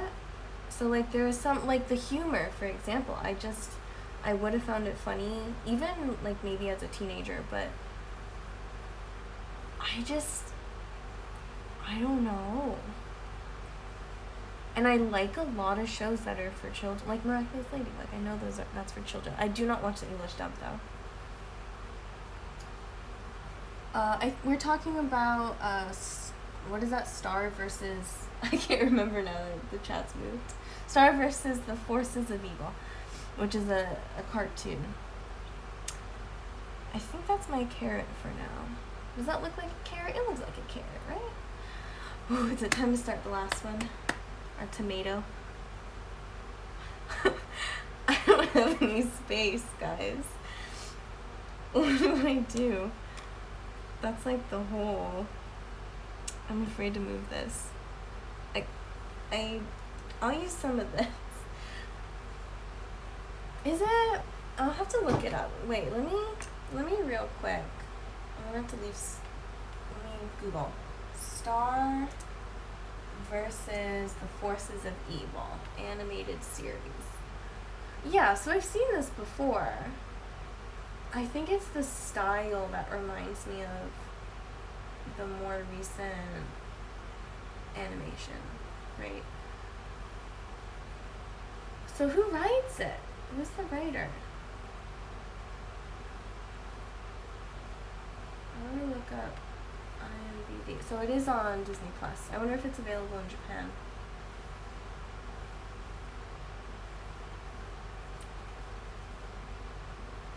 I'm trying to go back. The chat moved. Gouache, but I haven't figured out. Gouache is hard to get the gist of. Like, if you saw, I don't know if you were here that early in the stream, but I kept lifting colors, and I've been doing gouache for like a year and a half now, which all things considered is not that long, but I feel pretty confident with it now, but I still sometimes that happens because I just don't wait long enough for it to dry, I think. I've never watched Star versus the Force of Evil, and it's quite a recent show, so that's why we were kind of talking about it.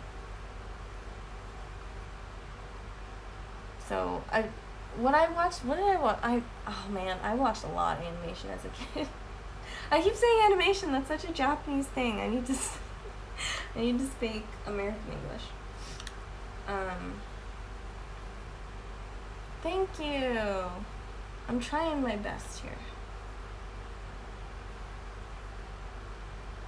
So I know it has like good, I think it has good ratings. Where's my tomato? Let me see. I'm already getting red out, but I don't know what color I need actually. Oh, that's very red. Yeah, this is fine. The red is very pigmented. Sometimes it's good, like I lifted something somewhere.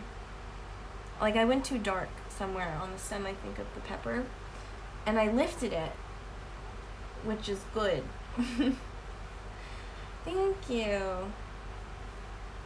I'm trying real hard to, because I haven't gotten any sticker orders in, like I've done like 3 sales. And 2 of them were my grandmother. Because she loves frogs and I made a frog sticker. So I'm like trying to just get my shop out there, like my name out there. Digital VTuber. See, that sounds cool, because I don't know if I would ever go the VTuber route. I don't know, because I don't like showing my face that much. I did put on makeup today just in case, because I figured if we finish this fast enough. Why is this so... It was so much more vibrant. Doesn't this look... We'll have to put it down. Oh, kitty stickers. See, I have... You want to see my list of things I want to do? It's right here on a sticky note. This is my list called Want to Make. And I have black cat sticker up here, and I also have, where is it? Cat paw print sticker. Because I figured that would be cute if you could put on a car or something, like even a magnet. A PNG YouTuber. But I put on makeup today. Just some eyebrows and mascara, because I haven't worn makeup since Sunday before I got sick. But like, it's because PNG for because I haven't said. See, that's also my problem with the webcam. I would have shown my face today, except I only have my laptop here, and it's just not. I could try. I don't know. I don't want to do it now because I already set everything up, and the focus is my art today. But if I had a separate webcam, because I'm streaming from my phone. I don't know. Just not a good situation right now. But should I show you my tomato? Do you want to see my reference? Just so we can see what I'm not trying to get exact, but like this is what I'm looking at. I'm doing, good thing that paint wasn't wet. I'm doing this. That one right there. But yeah, when I did my Patamon live stream, I decided to, because it was digital, I didn't have to wait for the paint to dry or anything. I just went ahead and started making stickers, and I wanted to show making the stickers, so I ended up showing my face when I was like still in my pajamas, which is fine, I don't care, whatever. I hate tomatoes too. I actually hate tomatoes, but lots of people like tomatoes, and they look kind of nice. You know, the bright red as a sticker. The reason I decided to go with tomatoes is because I have these persimmon stickers that I did last fall for Arttober. These ones. They are on my shop, and I have another version as well with less of the white, and it's a little bigger. Let's see if I can find them here. There's so many stickers. Too many. I have like 2 fruit drawers now of all my fruit stickers. It's somewhere. You can find it on my shop. I don't like raw tomatoes, but like, as an Italian American, I sure eat a lot of tomatoes in the cooked form. Like, if it's a big chunk of tomato, no thanks. But like pureed, suddenly it's delicious. I would never, I've tried. There are some, at 7-Eleven here in Japan is delicious. Also, this feels very weird for me because I almost never take color straight from a palette without mixing my own color first, but this just seemed right. It just seemed right. Anyways, there's a wrap from 7-Eleven, because 7-Eleven here in Japan is amazing compared to the US. But they had some tomatoes in it, and I tried it, because sometimes they have like so few tomatoes that it's not noticeable. But I got one that had quite a few tomato bits in it, and I tried to finish it. I couldn't. It was so gross. Mexican and Spanish. So my grandmother's full Italian. Both her parents immigrated to New York in like, when was she born? It was right before, not long before she was born. So the 1930s, because she was born in like 1940, I think. And then, so yeah, my grandmother's 100% Italian. My grandfather is very proudly Irish, though he was born in the U.S., but his grandfather was an immigrant from County Cork. And 7-Eleven is my favorite. You know, it's controversial to state your favorite convenience store. There's so many convenience here in Japan. But you know, everyone has their favorite, and I have to say 7-Eleven's my favorite. No offense to Family Mart. Oh, bye. Thanks for joining. It's 4 p.m. for me, so I'll have a good rest of my afternoon, but you have a good rest of whatever it is for you. Time zones, man. But yeah, everyone has a favorite convenience. There's just so many convenience stores. in Japan. And they are really convenient, so the name is not a lie. It is late for you, but I'm glad you're sticking it out for me. I am almost done with these. Almost done. I might just... let's see. I don't know if I'm gonna stream making these stickers. We'll see how we feel when I finish. I am almost finished. We'll see. I don't know. I might, because I'm gonna film it anyway. If anything, just for my studio vlog on my YouTube. Which will be studio vlog 10. I can't believe it's 10 already since I started them. But, so I will film it, but I just don't know. We'll see if I want to live stream it. Because I do want to do more colored pencil. Like, I just want to clean up these lines. Like, there's not enough contrast here. So, I think I'm going to go over colored pencil, but I can't do much colored pencil until it's, like, fully dry, because it doesn't want to stick. So, with my fans blowing, maybe. And then, if it doesn't take too long, because I'm not in a rush. I'm homesick today, so. I say as I'm, like, not seeming very sick, but it's not my fault they won't let me work if I had a fever. But yeah, we'll see. We'll see if I... See, I never did a lot of colored pencil, but I'm kind of glad I didn't, because it's so hard to do a full picture, like a full piece on your hand. It's so hard. It hurts a lot. And so I'm kind of glad I never went that far into it. I did get some Prismacolors, I think, as a gift or something. So, like, I like the idea of, like, doing alcohol. Like, I've seen people doing alcohol marker with colored pencil on top. It's like alcohol marker base and then do the details in colored pencil. And I'm finding the same struggles that I had with colored pencil with... I got some pastel pencils, and it's the same kind of thing where it just takes such a long time to fill up space, and it's so hard on your hand.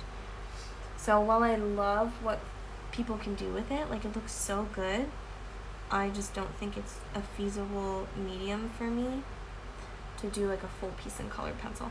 Whereas, like, this kind of thing, I like doing gouache, and then I've gotten to the habit of, like, adding the finer details or adding more contrast with colored pencil, because sometimes it's just hard to get in there with a small, like, liner brush. I have a liner brush, but like, once, especially with gouache, you can only do so many layers before, like we said before, it starts lifting.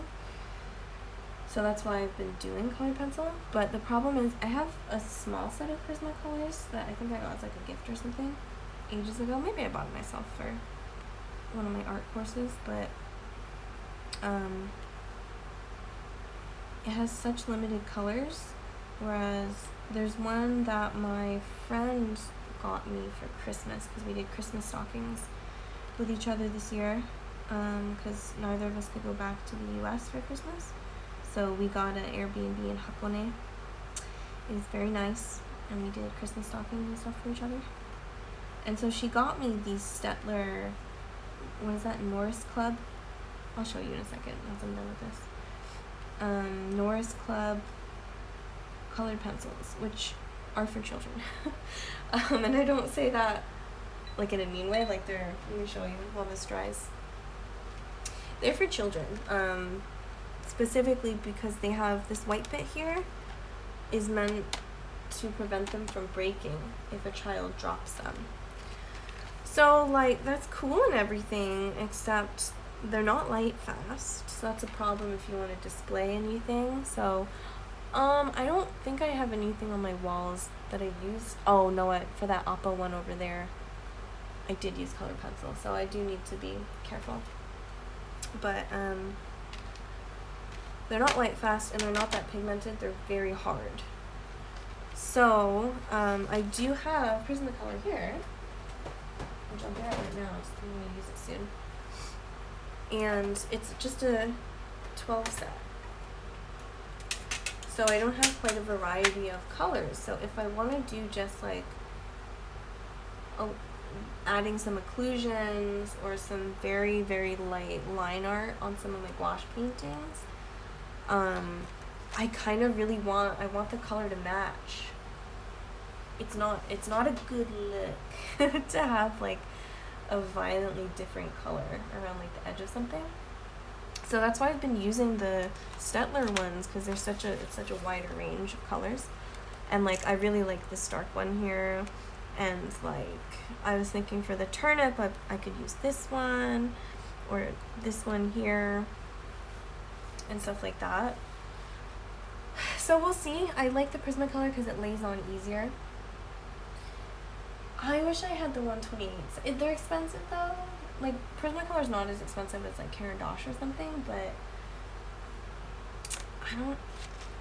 I would use them. So I've been considering getting the Holbein ones, because Holbein is a Japanese brand. It's so easy to get here. And these, you'll notice like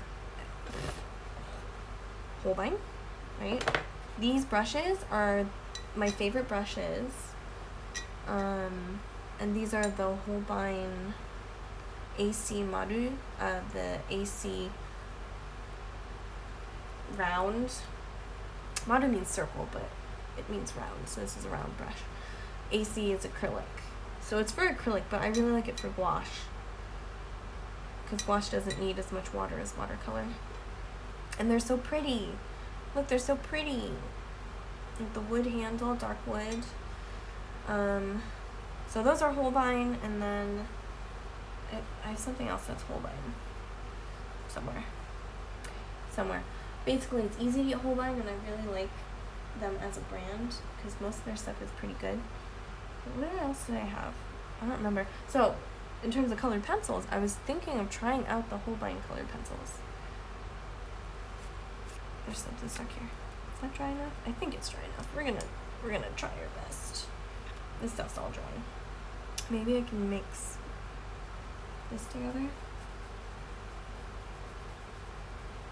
Slightly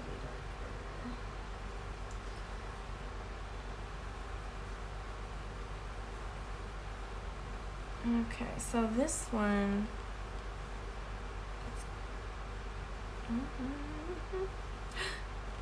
I was looking at the wrong tomato. This is light up here. Dang it, wrong tomato. Need something here. Around the green. Let me do the red first, I think, before I get on to the green. This is probably gonna dry too light, I think, to be noticeable. But yeah, I'm thinking of I keep getting distracted. I always forget to finish my sentences. But, I'm considering just trying out some Holbein colored pencils. It is lifting, isn't it? It is lifting. That was not what I wanted. That's dark. There was a chunk in there that did not get dissolved. So maybe that's a problem. Let me see if I can grab more red. See, I love this jelly gouache, but it's just really hard to maintain. And now it's doing this stuff. Okay, that is not exactly what I wanted. But you know what? We're gonna go for it. Yeah, it's a little darker. There's not many shadows on this tomato. I think we're gonna have to focus on highlights here. Because it's oh, I missed a part right here. No, that's not. Well, you know what? My painting. It's not in shadow on the reference, but we're gonna put it in shadow here. But yeah, Holbein. I love Holbein. So I'm hoping the colored pencils are good, and I might try them out. But like I said, I haven't been paid for the last 3 days.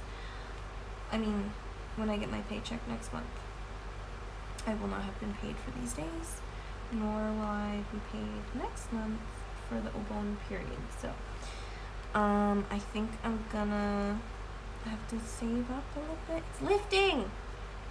Stop! How's it? I think we're gonna have to go into highlights now.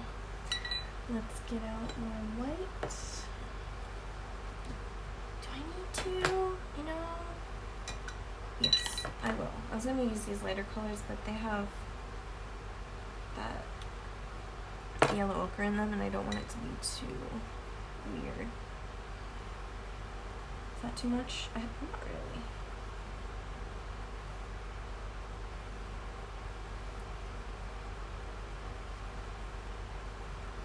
That's too pink. Let's just mix it all together.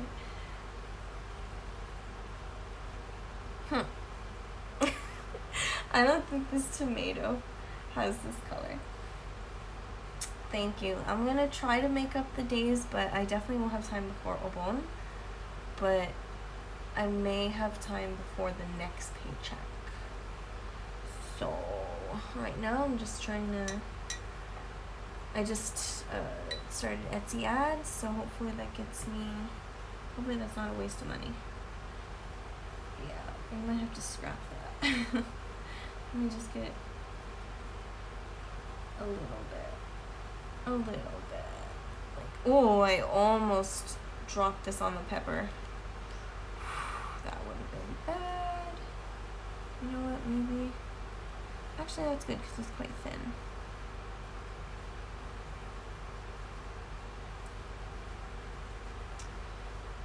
It's quite thin, so maybe that does work.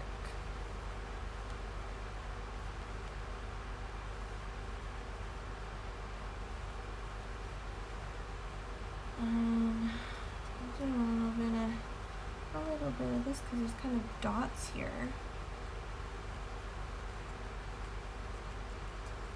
It's gonna hopefully dry darker, but I might want to mix it just a bit. Now we have some really bright highlights. Your stickers, I'll try posting them to Pinterest. Oh, good idea. You know what? I watched Apple Cheeks a little while ago, and that's what she said she does. I never thought about Pinterest. I was always just doing Instagram. But maybe I should just try Pinterest. That's a good idea. I totally forgot about that. Because I was considering it, and then I just forgot. I'll try that. That's a good idea. I have the app on my phone still, but I haven't used Pinterest in ages. I forgot Pinterest existed. I don't go there. I know a lot of people go there for references. But those references are generally copyrighted. You know, like those pictures usually belong to someone. So I always use. Oh no! I just washed my brush in the clean water jar. Almost done. It's okay. It's only a little bit. It's only a little bit. So like technically, if you use a reference from, not even technically, if you use a reference from Pinterest and someone decides to sue you because they can recognize, like if you're gonna sell something, if I sell a sticker and then I can get sued, basically, because I don't own the copyright to that image. So like I don't blame people. Like I think that's totally reasonable to sue someone for using your image and making money off of it. Like that's completely reasonable. I don't mind that. But there's just plenty of places where you can get copyright-free images. So I use Pixabay, or recently I've also been using Pexels. So the images that I have now that I'm using for these references are from Pixabay. if you change it, like like you're not really using the image to make like this tomato, maybe you wouldn't recognize it, but if this was copyrighted, someone could sue me for it, because this is the tomato. So even if you're like using a model's face and then you do like a cartoon, like a stylized version of the model, they could sue you, or the photographer could sue you, because usually it's the photographer that owns the rights. It doesn't matter if you're just using it for inspiration. Like if you're using that image to make money, even if it's stylized, then they can sue you. If you're like, I don't know what a horse and cart looks like, and then you end up drawing something that's not in the same position, it's not the same angle, but you use the reference to like figure out, is this what a horse and cart looks like? Then you can definitely sell that, because it's not the same image. But like even this is pretty stylized. If someone owned the copyright of this carrot photo, then they could sue me. So that's why, because most of my things, technically, because of my visa, I'm selling things as like English learning tools. So I do like simple concepts. Yeah, if you make your own thing, that's fine. Just to be like, okay, like what does a horse's nose look like? And then you can draw a horse's nose in whatever way you need to. Like maybe the horse isn't looking in the same direction or anything. But I do see people, like they're not really doing it wrong. Like they are, but they're not. So they're taking something and they're maybe stylizing it, but it's still recognizably that thing, like that image. Even if at first look you might not even recognize it, it's still someone else's intellectual property. So yeah, I think people need to be more careful in general. I think a lot of people are, but just in case. It's hard to tell how much I like. There's a lot of texture going on here. I think because this paint was so dry. Let me just use my dirty water. So this tomato is taking longer than I expected it to. I'm an English teacher. I can speak English. Maybe I should have done a second color. But I like the texture, so I like that there is texture. But some of this is what I think I just need new gouache. Because this is what happens. Even though I use it pretty thickly, you could still see through it. It's chunky. Anyways, let's try the green. I'm not going to leave my brush in the water. I almost did that. I refuse. I will not. Well, let's do some green. That dried in a way that made it look like it was wet. I was like, is that wet? Am I gonna ruin this thing? I have too much water. And now mix this with that.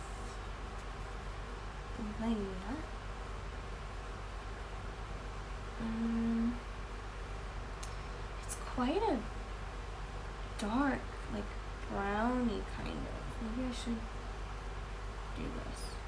Yeah, that's what it looks like. And my brush is in a weird flat shape. It's like a square brush, but it's a round brush.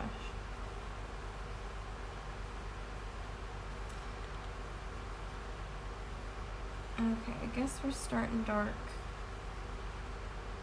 This tomato is just different from the other things, because there's very few shadows. It's like we're starting dark with everything and just adding highlights, which is interesting. I just don't usually paint like that. I usually start with the mids, then do the shadows, then do the highlights.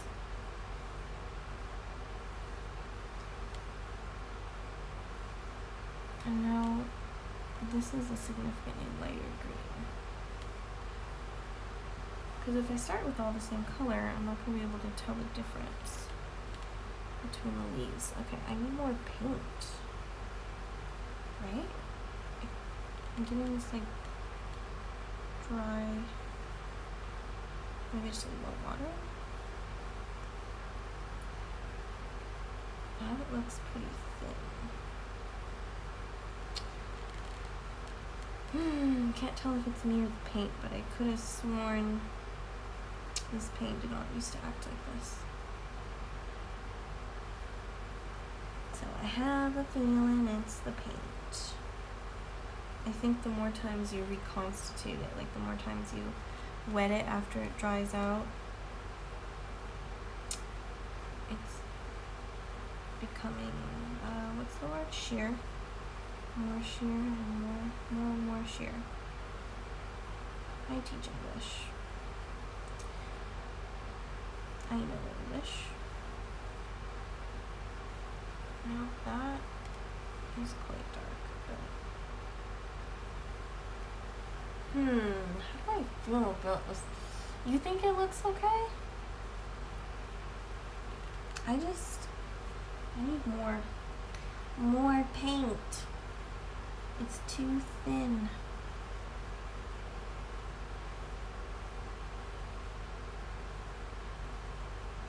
That's a different color.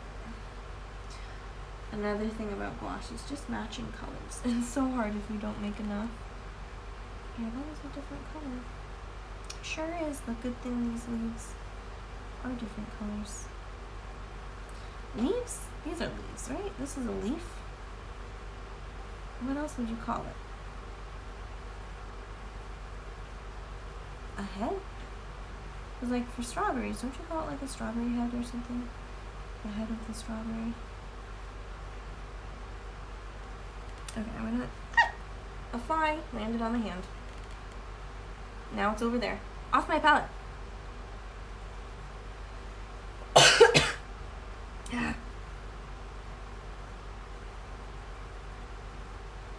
We're gonna try to ignore that. The upper left. Yeah, I did that like mid-color, but it didn't really show up, did it? It dried really dark. So it almost looks like it's so close to the original red color. Let me try and lighten this up a bit. I'll go back and see if I can add another layer. It is pretty thin, but it did lift up the color under it, so I'm a little concerned. I can see the paper through it. Now why does this look dry? Do I have enough paint or do I not? Do I have enough water or do I not? Why is nothing making sense? Why is nothing making sense? I'm ready to be done. I think I just need to be done. But I gotta keep going. I am very bad at stopping and like coming back to things later. Okay, while I let that, I covered all the white, right? Okay, while I let that dry, I'm gonna see if I can do another layer. Because this is like, it has a pretty white highlight at the top, but then it's like a step under that. So maybe I need more white to make it more opaque. That feels like too much water. What if I just do this? But it looks pink. Why is it? Maybe it's just, like, that's too much, right? That's too white. It's definitely more opaque.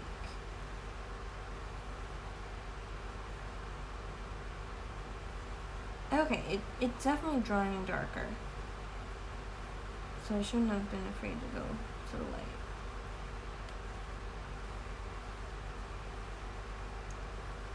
It's looking a bit chalky.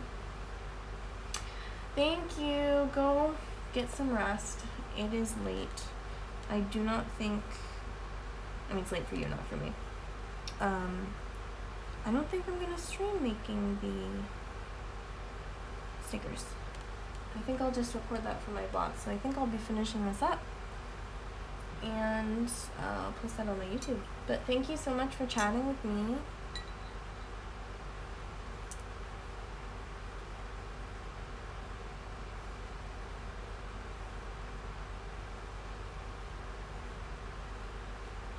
is that?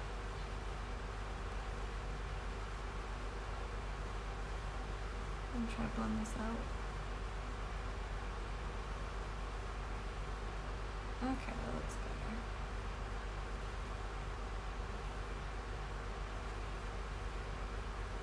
That looks better. I'm happier with that.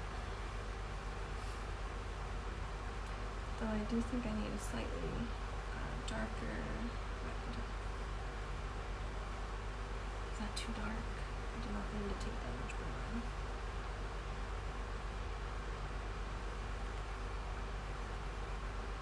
Right here.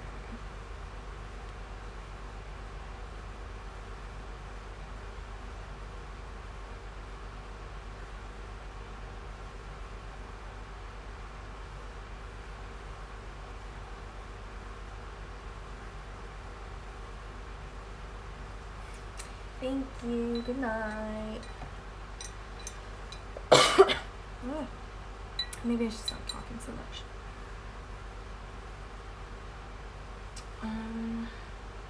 What's next? What's next? We're just gonna finish up this tomato here. It's getting dark. Where'd the sun go?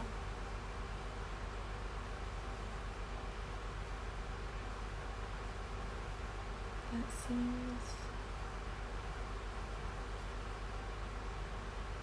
okay. Maybe a little more. Okay.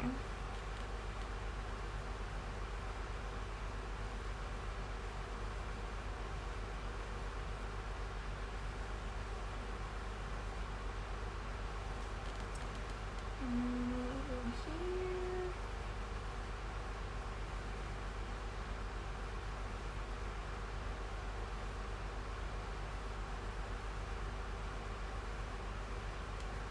And it's really hard to carve out the shape.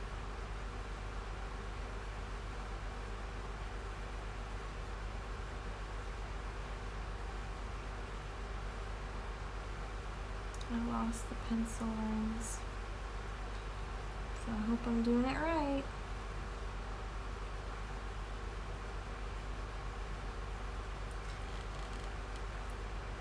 There was some sort of circular thing here, right? Is that the little button? And some bits here. I wish I could zoom in, but I have no way with this sort of setup to zoom in. So I'm just gonna have to try our best. I hope you can see what I'm doing. Full screen me. Actually, I like that. The brush kind of clumped up a bit. I made a really nice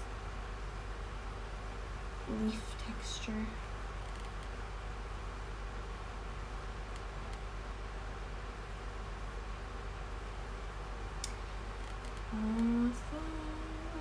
Then I'll just have to do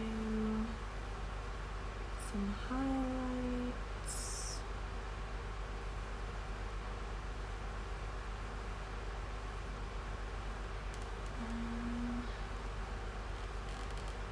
Maybe a little bit here.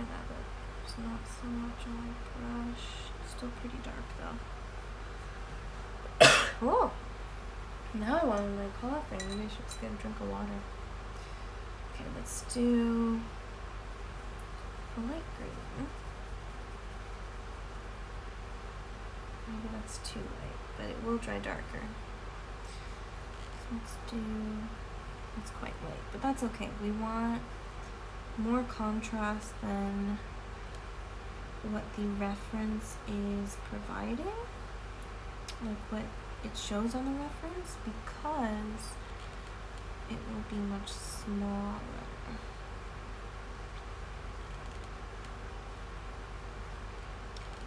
Now there's a bunch of like, cause you really gotta see like sort of a fuzzy texture.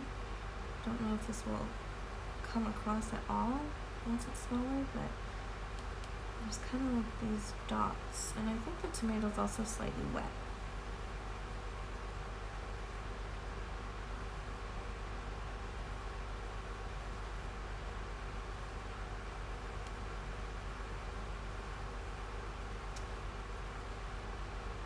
I like that. I like the dots. I think it adds a lot. I hope they're still visible once it's small. And then get a little more on my brush. And a little bit of that. And a little bit of that. I think that's a tomato when the fly's back. That's a tomato. Okay, so I think that's it when it comes to the gouache. I'm gonna cover this up so it doesn't get dried out. I mean, it's already dried out, but I'm gonna dry it out more. And I'm gonna crack open my colored pencils.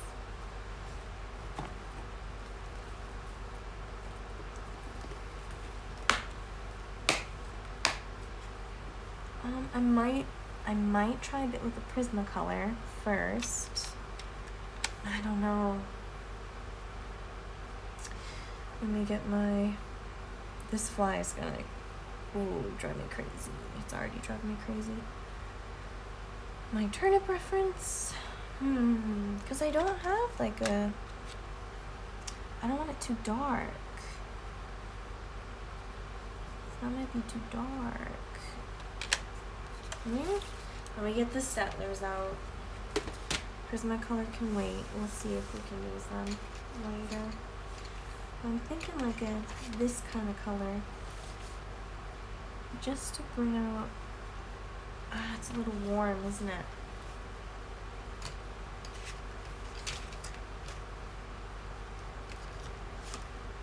This isn't the same one, is it? I think this is the one. That's probably the same one. They're all warm though. But this one's, maybe if I do it really lightly. Super lightly. So mostly, I want this for, I think I'll go with this instead of a dark green. Just because I like the brown color, but I'm going to try and really emphasize these occlusions. The shadows where things touch. Because I couldn't really do that with the gouache.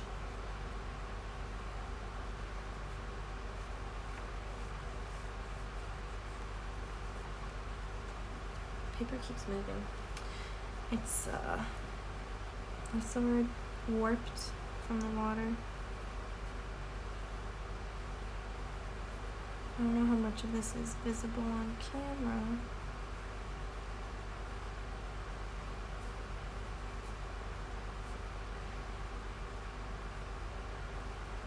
Because you need to be able to read the leaves, you know what I mean? Like if we can see some of the separation, because right now there's just not enough contrast.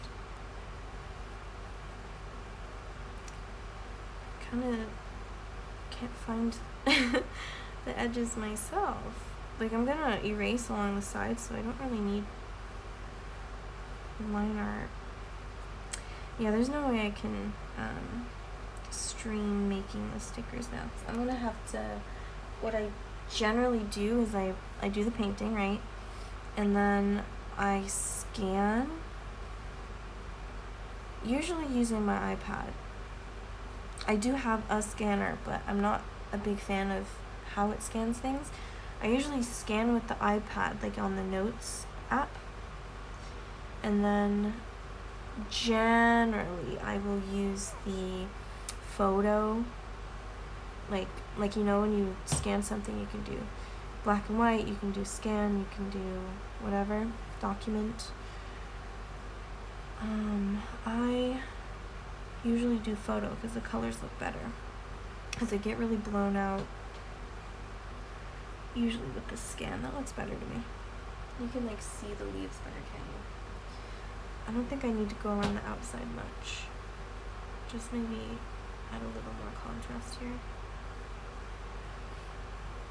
And then, so once I scan it, I take it into Procreate, and I will erase around the outside. And then save it as a PNG. I think I'll use dark. This green's pretty dark already. But I think that's fine. Let me get an orange out. My Prismacolor orange is too light. So what do we think? This orange? Is this darker? I don't think the carrot needs much, to be honest. No, it's the same color. I think the carrot's fine, actually, yeah. I don't think it needs any pencil. But I do want to do more on this pepper. Because I remember I kept trying to add more contrast here. That's too light.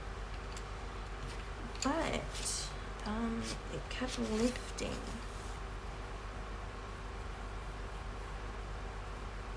It's not quite the color I want, but it's better. It's better. So let's make that quite dark. And then wherever I see pencil, I'm going to try to go over, just because I don't want the gray showing through. If there's going to be a line, I'd rather it be color that, a natural color. Right, so I said it right. I said I take these into Procreate, erase the outside, save it as a transparent PNG with no background.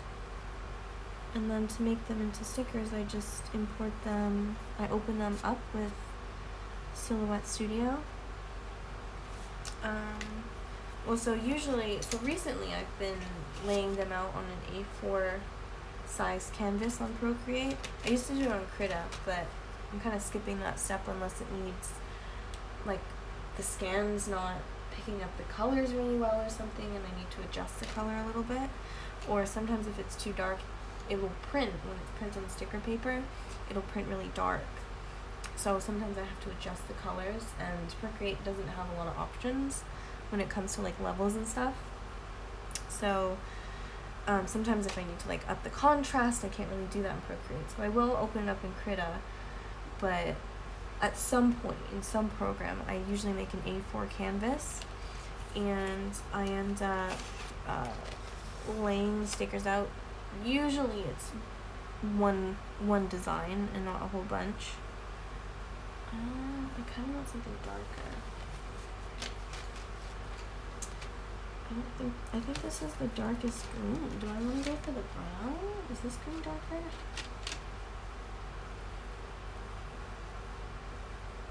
Oh, it's very vibrant though. Maybe I'll go for this brown. Yeah, the brown on top of the green looks pretty good because it's blending in. It doesn't look just like a brown line. And if I go outside a little bit, that's fine because again, I'm gonna clean it up. I can have a little more of that. Yeah. So I keep not finishing my thought because I get into the painting, but no matter what program I use, I end up opening up usually an A4 size canvas, and then just I usually do, depending on the design, so if it's a perfect circle, then generally I can do 4x4, like 1, 2, 3, 4, 1, 2, 3, 4. If it's something like this, it's probably going to be 4x3 or 3x4, depending on the orientation. So for this would be 1, 2, 3, or 3x3. This is probably going to be 3x3. So it'll end up being 9 total. 1, 2, 3, 1, 2, 3, 1, 2, 3. For the carrot, I could definitely get a lot more of those.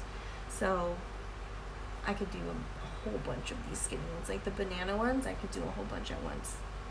So I'll do that. And then again, those are going to be saved as a transparent PNG, no background. Then I can open that into Silhouette Studio, and I love Silhouette Studio because it lets you do, you know how like these stickers, have a white outline. Silhouette Studio will do that automatically. You don't have to draw it yourself. You just select the offset, is what it's called, and you can do it from the outside or the inside. So for sticker sheets, it's better to do it on the inside, like a very small offset, so that it cuts into the design. But or you could do a white on the outside for sticker sheets. It just depends on like what your background is. But like I could do this right up against it, but I don't want to cut out any of the design. Sorry, not the thing again. So I do an offset. This one is 0.8, I think, because it had these bits in the middle that I did not want it to cut out, because that often tears the paper when it cuts. Though last night I did end up printing those twice, because I had quite a few that got torn, which, let's see, I can put them here. Right here, they got torn because this is such a sharp edge. So I had a few that were okay, but most of them were like this. And so I ended up, you have to fix the settings and figure out what works for your paper and everything. It's really just trial and error. So I ended up keeping the blade depth the same, but the force I reduced. So it ended up being much cleaner. As you can see, it didn't tear. So, that's my process. I'm gonna finish up this tomato. I gotta find a dark red. This seems a little too almost maroon, but we'll see how it works. I do want a generally cool palette here, so maybe I shouldn't have gone over the highlight area. I can cut that out as well. I don't want to procreate. This is basically the same as the mid-tone. So, or maybe the shadow, it kind of blends. No, it depends on if it's on paper or gouache. Because you can kind of see the gouache under it. If I don't like how this looks here around the highlight, then I can just trim that off. See, I don't know if I'll put it right there. I just want to clean up the edges a bit.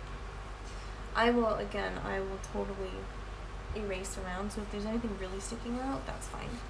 I just want to make sure there's a little depth in the areas where I need it. This was not as dark as I was hoping, so maybe not for that one. I guess I should use that dark brown again for the green, because we learned that the dark green is not dark enough. So let's see if we can define this a little more. Let me find my tomato. It would be nice if I just put them in one folder, but I didn't. So I just want to go around in the places where I'm not sure if there's enough contrast. This isn't making a big difference. It's not particularly dark. So either that means there's already enough, or this isn't dark enough, but actually that looks pretty good there.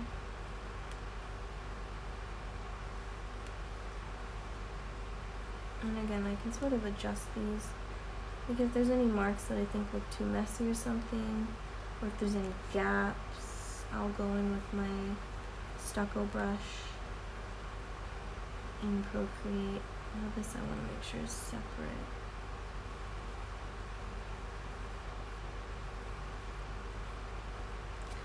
I think that's better. I think that's it, guys. Thank you so much. I really appreciate everyone coming to watch me. I think that was my very first raid. And I love lurkers. So thank you so much. Even if you didn't say anything, that's totally fine with me. I'm going to give you a closer look. If I could get this off. There we go. So let's see. This is the turnip. This is the carrot. And we have our pepper and our tomato. And I'm really excited to let these dry just for a little bit, because if they're still a little damp, they might be too shiny. So I might let them dry just for a little bit. Thank you so much, Aruberry. I love everyone's cute names. I don't know what any of them mean, but they sound cute. So yeah, thank you so much. I'm definitely gonna put this VOD. I put all of my painting VODs on my YouTube, which is, I can't change the URL, but it is, I think, linked in my linktree in my bio. So it's YouTube. What is that? What is the URL YouTube uses? The username is myherokai, like Kai. No hyphens or spaces. Or you could just look up Emily. I don't know. Just look up on my linktree. Maybe I can put a link in chat, actually, to my YouTube. Of course, you can watch the VOD on my channel as long as it stays up. Then, once that goes away, you can, let's see. I'm trying to find the link. What is my link? It gave me a really long, really long link. Yeah, this one. Copy link address. And let's see if that works. Yeah, it does work. I'm gonna put this in chat. That's my YouTube. Mostly I just post a lot of art stuff generally. Sometimes I stream games on occasion, and I'll post the VODs on there as well. But yeah, thank you so much for watching. I'm gonna say goodbye for real now.